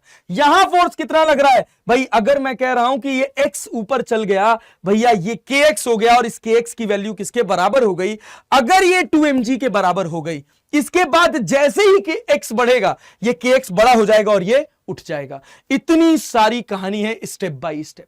यहां पर इसकी रफ्तार है √2gh, ये कितना हाइट गया, x, जिसकी वैल्यू कितनी है, जिसकी वैल्यू कितनी है भाई, kx इक्वल्स टू 2 mg। ध्यान देना, kx इक्वल्स टू 2 mg अगर हो गया, kx इक्वल्स टू 2mg अगर हो गया तो अपना काम बन जाएगा, अपने को पता चल जाएगा कि ये x की वो वैल्यू है, this is the elongation in the spring, जिस पर ये क्या होगा, ये ब्लॉक ऊपर उठ जाएगा। फील आना चाहिए इस क्वेश्चन का, तभी जाकर मजा आएगा। एक बार मैं फिर इस क्वेश्चन को दोबारा से एक्सप्लेन करता हूं। ये आपके पास स्प्रिंग ब्लॉक सिस्टम था, इसका मास था 2m, इसका मास था m। अगर मैं इसको यहां से फ्रीली छोड़ रहा हूं h हाइट से, ये यहां पर टकराया, इधर इस समय वेट कितना लग रहा है, नीचे 2mg। ध्यान से देखना, स्प्रिंग अभी नेचुरल लेंथ पर है, कोई और फोर्स नहीं लग रहा है। हाँ, ये h हाइट गिरा तो ये भी h हाइट गिरा। अगर इसकी रफ्तार √2gh होगी तो इसकी भी √2gh होगी। इसके बाद ये स्प्रिंग नीचे जाएगा, स्प्रिंग कंप्रेस होगा तो इधर फोर्स लगेगा 2mg plus kx। kx is the maximum elongation in the spring, इसको maximum compression in the spring, इसको अपन लिख दिए kx नॉट। ठीक है भाई, तो यहां से लेकर यहां तक 2mg के उठने का कोई सवाल ही नहीं पैदा होता। उसके बाद क्या होगा, उसके बाद फिर ये स्प्रिंग अपने मैक्सिमम कंप्रेशन से नेचुरल लेंथ की तरफ जाएगी। √2gh रफ्तार से यहां पर नीचे जा रही थी तो यहां ऊपर भी √2gh से जाएगी नेचुरल लेंथ पर। अरे ठीक है, जितनी एनर्जी यहां से लेकर यहां तक स्प्रिंग में स्टोर हुई थी वो सब अब यहां पर रिलीज होगी। ठीक है, अब क्या होगा, उस रिलीज की वजह से यहां काइनेटिक एनर्जी का गेन मिलेगा।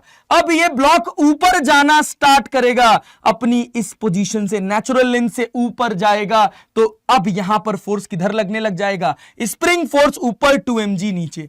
अगर स्प्रिंग फोर्स की वैल्यू 2mg से जस्ट बड़ी हो गई तो ये लिफ्ट ऑफ कर जाएगा। मतलब लिफ्ट ऑफ को अगर अवॉइड करना है तो आप बस kx इक्वल्स टू 2mg लिख सकते हो, मतलब x equals to 2mg by k लिख सकते हो, और आप पोजीशन 1 से लेकर पोजीशन 2 तक कंजर्वेशन ऑफ एनर्जी लगा दो, आपको h की वैल्यू मिल जाएगी। तो चलिए सर कंजर्वेशन ऑफ एनर्जी लगा देते हैं, तो क्या हो जाएगा, k initial plus u initial equals to k final plus u final. k initial कितना है सर, 1/2, मास m है, रफ्तार है √2gh, तो यहां लिख दिया 2gh। u इनिशियल कितना है, 0 है, स्प्रिंग अपनी नेचुरल लेंथ पर है सर, स्प्रिंग अपनी नेचुरल लेंथ पर है। फाइनल काइनेटिक एनर्जी कितनी है सर, फाइनल काइनेटिक एनर्जी भैया यहां देखो भाई, यहां से लेकर यहां तक इलोंगेट करना है, मतलब यहां पर इसको रेस्ट में करना है, तो final kinetic energy 0। Final potential energy कितना, 1/2 kx square plus 1/2 kx square plus कितना हो जाएगा, mgx। खत्म बात, 1/2 kx स्क्वायर प्लस mgx हो जाएगा। अब आपके पास h हाइट निकल के आ जाएगी, कैसे, इस 2 से ये 2 कट जाएगा, ये क्या हो जाएगा, mgh equals to 1/2 k। x की वैल्यू कितनी है, x की वैल्यू है आपके पास 2mg बाई k, तो ये आपके पास हो जाएगा 4m square g square by k square, इस k से ये कट जाएगा प्लस mgx हाइट गया है, x की वैल्यू कितनी है 2mg बाई k। खत्म बात, अब आपका h निकल के आ जाएगा mgh। अगर मैं ध्यान से देखूं तो मैं सब में से क्या mg और mg कट कर सकता हूं, तो क्या मिलेगा भैया, h will be equal to 2mg by k plus, और यहां पर कितना 2mg बाई k, तो that will be equal to h will be equal to 4mg by k। अगर आप 4mg बाई k की हाइट से गिरा दो, अगर आप इसको 4mg बाई k की हाइट से गिरा दो तो ये क्या होगा, ये जस्ट लिफ्ट ऑफ कर जाएगा या जस्ट लिफ्ट ऑफ नहीं करेगा, दोनों का मतलब सेम ही है। ये है एक दमदार लेवल की स्प्रिंग की एनालिसिस, बहुत ही पॉपुलर क्वेश्चन है भैया। अगर आप स्प्रिंग के फोर्स को बहुत अच्छे से फील करना चाहते हैं या समझना चाहते हैं, ठीक है सर, तो चलिए बढ़ते हैं आगे की तरफ, देखते हैं और कौन कौन से क्वेश्चंस जो इस तरह पर बेस्ड हैं जिनको आप निकाल सकते हैं। ठीक है, चलो भैया देखो कहानी क्या है। अगर मान लो आपको मैं एक क्वेश्चन दे दूं जिसमें है क्या, नहीं, आओ मैं बनाता हूं आपके लिए एक तड़कता भड़कता क्वेश्चन, मैं आपके सामने बना देता हूं। क्या है भाई साहब, क्या बना दूं, चलो भाई, अच्छा सवाल जनरली इसका मिक्स्ड होकर आता है और उसके लिए आपको centre of mass, linear momentum, ये सब पता होना चाहिए। ठीक है, चलिए भाई, अब मैं धीरे धीरे लेवल आपका थोड़ा राइज कर रहा हूं, और अब क्या है भाई कि अब अपने पास एक ब्लॉक है। ठीक है सर, ये अपने पास एक ब्लॉक है और ये एक हॉरिजॉन्टल सरफेस के ऊपर रखा हुआ है, ये रही आपकी वो हॉरिजॉन्टल सरफेस जिसके ऊपर ये ब्लॉक रखा हुआ है, ध्यान से समझिएगा। ये ब्लॉक का मास है 2 kg, ठीक है। यहां पर इसकी रफ्तार है 50 मीटर पर सेकेंड, ठीक है। ये सरफेस अब रफ है और यहां पर इसका कोफिशिएंट ऑफ फ्रिक्शन दे रखा है 0.5। कोफिशिएंट ऑफ फ्रिक्शन कितना दे रखा है? 0.5। यहां से इस जगह से 2 मीटर दूर, ध्यान से देखना कितने मीटर दूर, 2 मीटर दूर एक स्प्रिंग है, वो इस दीवार से अटैच्ड है। पूरी सरफेस रफ है 0.5, ठीक है। कोफिशिएंट ऑफ फ्रिक्शन, इसका स्प्रिंग कांस्टेंट आपको दे रखा है 100 न्यूटन पर मीटर। सवाल पूछा गया कि बताइए what will be the maximum compression in the spring, What will be the maximum compression in the spring? Sir अब आपको निकालना है कि इस स्प्रिंग के अंदर मैक्सिमम कंप्रेशन कितना होगा। कैसे कैलकुलेट करेंगे? मैं इक्वेशन बनाऊंगा, मैं सिखाऊंगा आपको कि कैसे इस तरह के क्वेश्चन सॉल्व किए जाते हैं और कैलकुलेट करने की जिम्मेदारी आपकी अपनी खुद की होगी, ठीक है। चले भाई आगे ले चले कहानी को। ओके चलो आओ देखते हैं। यहां पर आपके पास है 2 kg, इसकी रफ्तार है 50 मीटर पर सेकेंड और भाई साहब इसको 2 मीटर दूर एक स्प्रिंग रखा हुआ है। कहा गया कि जब ये स्प्रिंग से टकराएगा तो स्प्रिंग कंप्रेस होगी। स्प्रिंग कंप्रेस होगी तो सवाल पूछा जा रहा है आपसे कि आप बताइए इस स्प्रिंग में मैक्सिमम कंप्रेशन कितना होगा। तो अब भी क्या आप ये कर सकते हो, K initial plus U initial equals to K final plus U final. इसके लिए आपको देखना पड़ेगा कि इसमें कौन कौन सा फोर्स लग रहा है। सर यहां पर एक स्प्रिंग फोर्स लग रहा है जो काम करेगा, और दूसरा क्या, ये सरफेस रफ है और अगर ये रफ है तो यहां पर फोर्स आएगा फ्रिक्शन। लेकिन फ्रिक्शन सर कंजर्वेटिव तो होता नहीं है, और अगर फ्रिक्शन कंजर्वेटिव नहीं है तो भाई बेटा आप ये बताओ कि आप यहां पर क्या K initial plus U initial equals to K final plus U final लगा सकते हो? तो आंसर है बेटा जी ये नहीं लगेगा। तब क्या लगेगा? तब लगेगा वर्क एनर्जी थ्योरम। क्या लगेगा भैया? क्या लगेगा भैया? Work energy theorem. आ जाइए सर वर्क एनर्जी थ्योरम लगा लेते हैं। देखिए वर्क एनर्जी थ्योरम, अपने को कोई कष्ट नहीं है क्योंकि हमने सारे फोर्सेस से वर्क कैलकुलेट करना सीखा है, चाहे वो कंजर्वेटिव फोर्स हो चाहे नॉन कंजर्वेटिव फोर्स हो। तो यहां पर जो फोर्स काम परफॉर्म कर रहा है वो है फ्रिक्शन। तो मैं क्या लिखूंगा? Work done by friction equals to K final minus K initial plus U final minus U initial. कैसे भाई? कंजर्वेटिव फोर्स लगा हुआ है ना, कंजर्वेटिव फोर्स लगा हुआ है तो वर्क डन बाय फ्रिक्शन, समझ लो इसको और अच्छे से समझ लो, work done by friction plus एक और फोर्स लग रहा है स्प्रिंग। ग्रेविटी कोई काम करेगी नहीं क्योंकि mg नीचे लग रहा है, नॉर्मल रिएक्शन कोई काम करेगा नहीं क्योंकि n ऊपर लग रहा है। तो दो फोर्सेस काम कर रहे हैं, एक स्प्रिंग फोर्स काम कर रहा है, एक वर्क डन बाय फ्रिक्शन काम कर रहा है, और ये दोनों किसके बराबर हैं? ये दोनों K final minus K initial के बराबर है। ये कहती है वर्क एनर्जी थ्योरम। लेकिन मैं जानता हूं कि वर्क डन बाय स्प्रिंग जो है ये कैसा फोर्स है? ये कंजर्वेटिव फोर्स है, और अगर ये कंजर्वेटिव फोर्स है तो ये किसके बराबर होता है? ये बराबर होता है माइनस डेल्टा यू के। तो work done by friction equals to K final minus K initial. तो अब माइनस डेल्टा यू उधर जाएगा तो प्लस हो जाएगा, तो वर्क डन बाय फ्रिक्शन आपके किसके बराबर हो जाएगा सर? तो वर्क डन बाय फ्रिक्शन हो जाएगा K final minus K initial, और ये उधर गया तो कितना हो गया? Plus delta U, that is U final minus U initial. ये जनरल एक्सप्रेशन है, इसको याद रखेंगे, कभी कोई दिक्कत होने वाली नहीं। ठीक है चले आगे बढ़े, कहानी को आगे लेकर चलें। इसी को कई जगह ऐसे भी लिखा जाता है, work done by friction equals to, इसी को सिंप्लीफाई करके K final plus U final, K final plus U final, और इधर क्या होता है? K initial plus U initial, और जब उसको इधर लेके आएंगे तो माइनस हो जाता है K initial plus U initial, that's it, और कुछ नहीं। कंजर्वेशन ऑफ एनर्जी वाले पार्ट में ही ये बात एड ऑन हो गई। अरे दोनों को सिंप्लीफाई कर दिया यार, कुछ नहीं, यहां माइनस माइनस माइनस कॉमन करके K initial plus U initial को एक जगह लिख दिया, फाइनल वाले को एक जगह लिख दिया। थोड़ा सा अच्छा रहता है ये यूज करना, क्यों? क्योंकि जब आप फाइनल लिख रहे होते हैं तो आपको फाइनल के बारे में सोचना होता है, जब आप इनिशियल लिख रहे होते हैं तो आपको इनिशियल सिचुएशंस के बारे में सोचना होता है। ठीक है चलो, तो अब सवाल को आगे लगाते हैं, इस सवाल को आगे बढ़ाते हैं, हम देखते हैं इसमें फ्रिक्शन कितना काम करेगा। तो देखो फ्रिक्शन फोर्स, अगर ये चल रहा है तो फ्रिक्शन फोर्स पीछे लगेगा, और ये कैसा फ्रिक्शन होगा, ये काइनेटिक फ्रिक्शन होगा। और ये कितना होगा, ये कांस्टेंट होगा कि वेरिएबल होगा? सर ये कांस्टेंट होगा। कितना होगा? 2 kg 20 multiplied by 0.5 that is 10 Newton. ये फोर्स इधर लग रहा है 10 न्यूटन, ये आगे जा रहा है, कितना मीटर चलना है इसको? 2 मीटर नहीं। अब स्प्रिंग में जब कंप्रेशन होगा तो कितने का कंप्रेशन होगा? स्प्रिंग में कंप्रेशन होगा x नॉट का। ठीक है, तो कहां तक स्प्रिंग फोर्स काम करेगा? 2 प्लस एक्स नॉट तक। तो मैं क्या लिखूंगा? -10 into 2 plus X naught, -10 into 2 plus X naught, that will be equivalent to K final plus U final. K final कितना? कंप्रेशन हो गया 0। U फाइनल कितना? स्प्रिंग में कंप्रेशन हुआ भैया, जब मैक्सिमम कंप्रेशन पर होगे तो रफ्तार 0, और स्प्रिंग में जो कंप्रेशन हुआ वो कितना हुआ? 1/2 kx नॉट का स्क्वायर। ठीक है, चलो भाई, -K इनिशियल कितना है? 1/2 mv स्क्वायर। मास है 2, रफ्तार है 50 का स्क्वायर। U इनिशियल कितना है सर? U इनिशियल आपका कितना है? इनिशियल पोटेंशियल एनर्जी कितनी है? इसकी है 0। अब सॉल्व करना है तो ये आपके पास हो जाएगा -20 -10x not, -20 10x not equals to, यहां कितना K की वैल्यू है आपके पास? 100, तो ये हो जाएगा 50 x नॉट का स्क्वायर। -1/2 इस 2 से 2 कट जाएगा, और ये आपके पास हो जाएगा 50 into 50 that is 2500।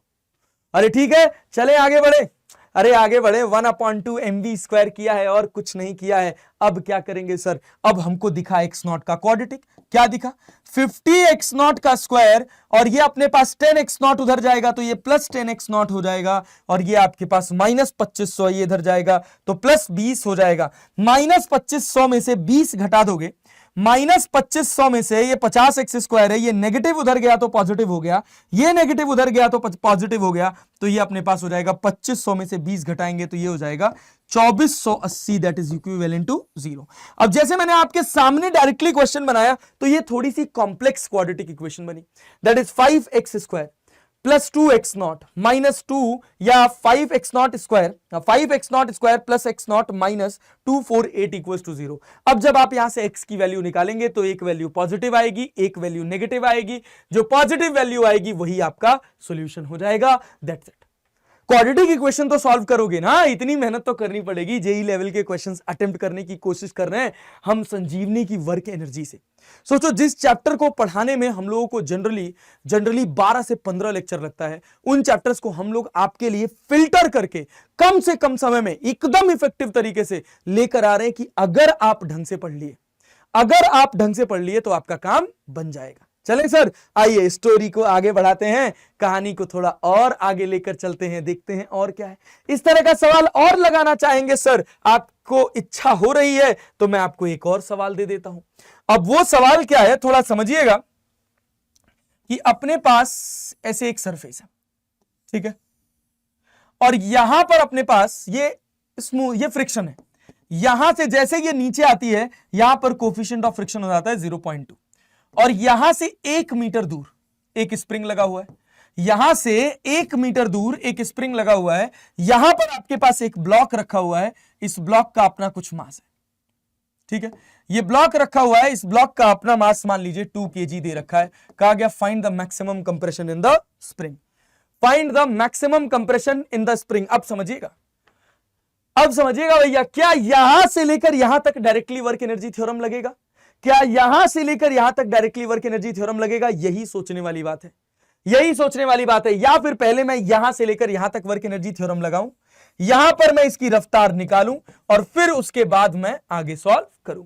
That will be the most profitable form. यहां से आपको गलत करने के चांसेस कम हो जाएंगे। अब मैं आपको कह दे रहा हूं कि ये हाइट आपकी 10 मीटर की है, ठीक है, इसका मास आपका 2 kg का है, इसका मास आपका 2 kg का है सर, और आपसे कहा गया कि बताइए स्प्रिंग में मैक्सिमम कंप्रेशन कितना होगा अगर इस K की वैल्यू आपको पता है 100 न्यूटन पर मीटर। K कितना गिवन है? K गिवन है 100 न्यूटन पर मीटर। ये डिस्टेंस आपको 1 मीटर दे रखी है। क्या निकाल पाएंगे? सबसे पहला काम स्टेप वन में आपको क्या निकालना पड़ेगा? इस सरफेस पर जाते समय इसकी रफ्तार क्या होगी। तो उसके लिए पहले यहां से लेकर यहां तक कंजर्वेशन ऑफ एनर्जी लगाएंगे K initial plus U initial equals to K final plus U final, क्योंकि यहां से यहां तक जो फोर्स लग रहा है, जिससे काम हो रहा है, वो बस केवल कंजर्वेटिव है, क्योंकि वो ग्रेविटेशनल फोर्स है। तो भाई वहां पे रफ्तार कितनी होगी, के इनिशियल कितना है 0, यू इनिशियल कितना है mgh, ठीक है, ये 10, ये आपके पास 2, तो ये आपके पास कितना हो जाएगा 200, mgh 200, m की वैल्यू 2, g की वैल्यू 10, हाइट आपके पास 10 equals to final kinetic energy 1/2, mass की वैल्यू है आपके पास 2 into v square, final potential energy 0, इससे ये कट जाएगा, तो v की वैल्यू कितनी आ जाएगी, v की वैल्यू आ जाएगी 10√2 मीटर पर सेकेंड। इतनी रफ्तार से ये इस फ्रिक्शनल सरफेस के ऊपर गुजर रहा है, जिसका कोफिशिएंट ऑफ फ्रिक्शन 0.2 है। तो अब आप क्या करेंगे, अब आपको करना पड़ेगा work done by friction equals to K final plus U final minus K initial plus U initial. ये कहां से कहां तक की बात हो रही है, ये 0.2 से लेकर 3 तक की बात हो रही है, मैक्सिमम कंप्रेशन तक की बात हो रही है। ये 0.1 था, तो पहले स्टेप 1 में हम कहां से कहां गए, 1 से लेकर 2 गए। अब स्टेप 2 में कहां से कहां जाएंगे, 2 से लेकर 3 में जाएंगे। तो वर्क डन बाई फ्रिक्शन कितना होगा, वर्क डन बाई फ्रिक्शन कितना होगा सर, इसका खुद का वेट नीचे लग रहा है 20 न्यूटन, पीछे फ्रिक्शन फोर्स कितना लग जाएगा sir, 20 multiplied by 0.2, normal reaction n है, तो भैया ये अपने पास हो जाएगा 4 न्यूटन। लग रहा है पीछे ऑब्जेक्ट जा रहा है आगे, तो ये अपने पास हो जाएगा -4, कितना दूर है 1 मीटर, तो 1 plus maximum compression in the spring is x0।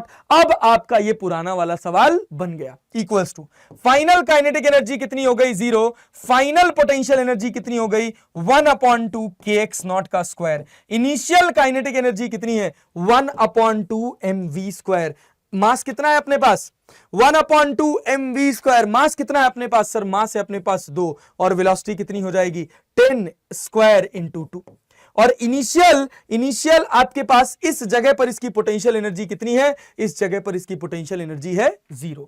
खत्म बात। अब आप यहां से x0 कैलकुलेट करेंगे और आपका आंसर निकल कर आ जाएगा the maximum compression in the spring. ठीक है, चले कहानी को आगे बढ़ाएं सर, कहानी को आगे बढ़ाते हैं। देखिए और क्या क्वेश्चन है, और क्या क्वेश्चन है।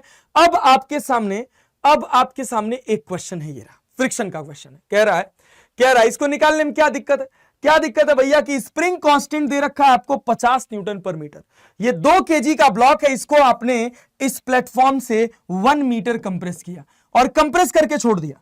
पूरी सरफेस जो है वो आपकी रफ है और इसका कोफिशिएंट ऑफ फ्रिक्शन है 0.2। तो कहा गया कि जब यहां से छोड़ दिया जाएगा तो बताओ ये कितनी दूर जाकर, कितनी दूर चलने के बाद रुक जाएगा। तो हम इसको कैसे कैलकुलेट करेंगे कि ये कितनी दूर चलने के बाद रुक जाएगा। तो उसके लिए आपको क्या करना पड़ेगा, उसके लिए आपको क्या करना पड़ेगा सर, कोई खास बात नहीं, कुछ स्पेशल नहीं, बस आपको देखना पड़ेगा कि क्या मैं यहां पर K initial plus U initial equals to K final plus U final लगा सकता हूं। तो सवाल में दिख रहा है कि भैया ये सरफेस रफ है, और रफ है तो फ्रिक्शन फोर्स आ गया, और फ्रिक्शन फोर्स आ गया तो अब आपको वर्क एनर्जी थ्योरम से जाना पड़ेगा और क्या लिखना पड़ेगा, work done by friction equals to, एक ही फोर्स लग रहा है नॉन कंजर्वेटिव के टर्म में, के फाइनल प्लस यू फाइनल, के final plus U final minus K initial plus U initial. चलो देखो भाई कहां तक ये जाएगा, जहां तक जाने के बाद ये रुक जाएगा, तो ये वो ब्लॉक रहा। जब मैं वर्क डन बाई फ्रिक्शन की बात करूंगा तो यहां पर फोर्स लग रहा है 20 न्यूटन और ये 0.2 है, मतलब ये अपने पास हो जाएगा friction force that is equivalent to 4 newton. तो -4, और भैया कितना दूर जा रहा है, यहां से मान लिया जाए कि ये x0 दूर जा रहा है अपनी मीन पोजीशन से। तो मीन पोजीशन से कितना दूर गया, मीन पोजीशन से दूर गया 1 प्लस x0, ठीक है, इक्वल्स टू के फाइनल कितना हो जाएगा, फाइनल काइनेटिक एनर्जी 0 हो जाएगी, फाइनल पोटेंशियल एनर्जी भी 0 हो जाएगी, माइनस के इनिशियल कितना है, इनिशियल 0 है, लेकिन इनिशियल क्या पोटेंशियल एनर्जी है, हाँ है, किसकी है, स्प्रिंग की है। तो कितनी है भाई, +1/2, +1/2 के x0 का स्क्वायर, के की वैल्यू है 50, x0 की वैल्यू आपने 1 का कंप्रेशन किया था। तो अब आपके पास हो जाएगा -4 into 1 plus x0 equals to -25, इससे ये कट जाएगा। 1 प्लस x0 की वैल्यू आपके पास आ जाएगी 25/1 प्लस x0 की वैल्यू आपके पास आ जाएगी 25/4। तो x0 आपके पास आ जाएगा 25/4 माइनस 1, तो 4 में से 25 में से 4 जाएगा तो ये हो जाएगा 21/4 मीटर। 21/4 मीटर जाएगी कहां से, अपनी मीन पोजीशन से, अपनी नेचुरल लेंथ से। और भैया अपनी कंप्रेस्ड से कितना, अपने कंप्रेस से 25/4 मीटर। That's it. बढ़िया सवाल, आसान सवाल, इस तरह के क्वेश्चंस आप आसानी से सॉल्व कर सकते हैं। ठीक है, अब चलिए अब मैं आपको एक और पार्ट बताता हूं। अगला पार्ट क्या है, अगला पार्ट है हमारा, अगला पार्ट है सर हमारा, वो क्या है, द नेक्स्ट पार्ट इज एक और क्वेश्चन जो मैंने कहा था कि अभी हम अपना लास्ट में इसको सॉल्व करेंगे। यहां पर क्या है, इस क्वेश्चन में कहा गया कि वर्क डन बाई एफ से क्वेश्चन को देखना है। एक आपके पास एक्सटर्नल फोर्स लगा हुआ है एफ। चलिए अब क्वेश्चन को पढ़ते हैं। ये मेंस 9 जनवरी 2019 का सवाल है। और क्या सवाल है कि a block of mass m lying on a smooth horizontal surface is attached to the spring of negligible mass of spring constant k. The other end of the spring is fixed as shown in figure. The block is initially at rest in its equilibrium position. ये block जहां है यहां पर rest में है, उसके बाद अपने पास एक फोर्स आता है F. If now the block is pulled with a constant force F. ठीक है, the maximum speed of the block is, क्या होगा, अब समझो, समझना क्या भाई, कब तक इसका एक्सेलरेशन आगे की तरफ होगा। देखो अभी इस समय इसके ऊपर एक फोर्स लगा, स्प्रिंग में कोई इलॉन्गेशन नहीं है, स्प्रिंग में कोई इलॉन्गेशन नहीं है, कोई फोर्स नहीं लगेगा। थोड़ी देर बाद स्प्रिंग इलॉन्गेट हो जाएगी, इधर फोर्स लग रहा है F, इधर फोर्स लग रहा है KX। जैसे जैसे ये इलॉन्गेशन बढ़ता जाएगा, ये KX बढ़ता जाएगा, और एक समय ऐसा आएगा, एक समय ऐसा आएगा कि KX की वैल्यू इस F के बराबर हो जाएगी। उसके बाद अगर आप खींचेंगे तो KX बढ़ जाएगा, F कम हो जाएगा। तो यहां तक एक्सेलरेशन घट रहा है, लेकिन कैसा है, पॉजिटिव है। एक्सेलरेशन घट रहा है लेकिन पॉजिटिव है, और अगर मेरा एक्सेलरेशन पॉजिटिव है तो मेरी रफ्तार बढ़ेगी। बस इतने से का इंटरप्रिटेशन। 5 मीटर पर सेकंड स्क्वायर का एक्सेलरेशन था, तो रफ्तार हर सेकंड 5 मीटर पर सेकंड बढ़ रही थी। अगर घट के 2 मीटर पर सेकंड स्क्वायर हो गया तो अब मेरी रफ्तार हर सेकंड 2 मीटर पर सेकंड बढ़ेगी। तो चलिए सर इसको निकाल देते हैं। कहां तक ये समझना है आपको कि कहां तक भैया ऐसा होगा, कहां तक भैया ऐसा होगा जहां पर आपकी रफ्तार मैक्सिमम होगी। तो वो पोजीशन जहां तक मेरा एक्सेलरेशन पॉजिटिव है, उस जगह तक मेरी रफ्तार मैक्सिमम होगी, उस पॉइंट पर मेरी रफ्तार मैक्सिमम होगी, तो वो होगा KX। तो फॉर मैक्सिमम स्पीड भैया अपने को क्या चाहिए, पोजीशन, जब अपनी KX की वैल्यू F के बराबर हो जाएगी, या फिर आप कह लीजिए X will be equal to F/K हो जाएगा। इस पोजीशन तक मेरी इसकी रफ्तार बढ़ती जाएगी, उसके बाद घटने लग जाएगी, क्योंकि इसके बाद खींचेंगे तो KX बढ़ जाएगा और F कम हो जाएगा। ठीक है, चलो भाई, तो अब आगे बढ़े भाई। X इक्वल्स टू F/K हो गया, तो अब अपन एक ही फोर्स लग रहा है, स्प्रिंग फोर्स, तो क्या लिखेंगे, K initial plus U initial equals to K final plus U final. Initial kinetic energy कितनी है बेटा जी, 0 है। इनिशियल पोटेंशियल एनर्जी कितनी है, 0 है। फाइनल काइनेटिक एनर्जी कितनी है, फाइनल काइनेटिक एनर्जी है 1/2 mv²। फाइनल पोटेंशियल एनर्जी है कितनी, 1/2 KX स्क्वायर। जैसे ही हम ये सब करेंगे तुरंत हमारा आंसर गलत हो जाएगा। ये बात ध्यान दीजिएगा। जनरली बच्चा ऐसे ही अप्रोच करता है और उसका आंसर गलत हो जाता है, पहुंच नहीं पाता है। फिर क्या करता है, वो इस X की वैल्यू उठा के रख देता है X की वैल्यू उठा के रख देता है F/K, फिर V निकालता है और ऑप्शन में आंसर होता है, और फिर वो फंस जाता है भाई। और जैसे ही फंस जाएगा, अब तुम एक सॉल्व कर रहे हो, तुम आंसर निकाल रहे हो, आंसर ऑप्शन में दिया हुआ है, बस बेटा गेम ओवर। हमने एक तो सवाल लगाया, ऊपर से जो हमने क्वेश्चन लगाया, आंसर निकाला, और आंसर ऑप्शन में दिया हुआ है। साला हमसे जितना कॉन्फिडेंट तो कोई होता ही नहीं है। फिर तो लगता है कि बस भाई अब तो ये सही होगा, और फिर घर आके देखते हैं तो सवाल गलत हो जाता है। तो इस वजह से क्वेश्चंस को बहुत सिंसियरली, बहुत सीरियसली अटेम्प्ट करिए। एक भी चीज क्वेश्चन की छूटनी नहीं चाहिए। तो क्या करेंगे सर, इस फोर्स का भी तो काम होगा, तो हम लिखेंगे work done by force equals to K final plus U final minus K final plus U final minus K initial plus U initial. ये होता है अपने पास वर्क डन बाई फोर्स। ये जो फोर्स लगा बाहर वाला, इसने कितना काम किया, तो सर इसने काम किया F into x equals to final kinetic energy 1/2 mv²। और फाइनल पोटेंशियल एनर्जी कितना, 1/2 KX²। ठीक है, और initial kinetic energy 0, initial potential energy 0। Natural length से खींचना स्टार्ट किए थे, और X की वैल्यू अभी हम क्या निकाले थे, X की वैल्यू अभी हम निकाले थे F/K। देखो x की वैल्यू हम क्या निकाले थे, x की वैल्यू निकाले थे हम लोग f बाई के। अब x की जगह f बाई के रख देंगे तो क्या हो जाएगा, यहां पर रखोगे f बाई के, यहां पर हो जाएगा 1/2 mv², ठीक है, प्लस यहां पर कितना 1/2 के एफ स्क्वायर बाई के स्क्वायर, इससे ये कट जाएगा, यहां पर आपके पास हो जाएगा एफ स्क्वायर बाई के इक्वल्स टू ये कितना 1/2 mv², ठीक है, प्लस कितना एफ स्क्वायर बाई 2k। तो जब एफ स्क्वायर बाई के में से F square by 2k minus करेंगे तो f square by 2k will be equal to 1/2 mv², 2 से 2 कट जाएगा, v की वैल्यू आ जाएगी आपके पास f by under root of m into k. ये आपकी रफ्तार हो जाएगी, ये आपकी वो मैक्सिमम रफ्तार हो जाएगी अगर इसके ऊपर एफ फोर्स कंटिन्यूअसली लगता रहा। अगर इसके ऊपर ये एफ फोर्स कंटिन्यूअसली एक्ट करता रहा कितनी देर तक, x equals to f by k तक, तो भैया इसकी जो मैक्सिमम रफ्तार होगी वो होगी f by under root of m into k. ये बहुत बढ़िया पोर्शन था, बहुत तगड़ा पोर्शन था, यहां तक हम लोगों ने ठीक ठाक क्वेश्चन सॉल्व कर लिए। अब मैं बहुत ज्यादा लेक्चर को लेंदी नहीं करूंगा, मैं अपने लेक्चर को आज यहीं पॉज कर रहा हूं, इसके बाद इसी लेक्चर को अगले क्वेश्चंस, अगले टाइप के क्वेश्चंस जैसे क्या, जैसे अपनी चेन प्रॉब्लम से हम अपना लेक्चर आगे की तरफ कंटिन्यू करेंगे।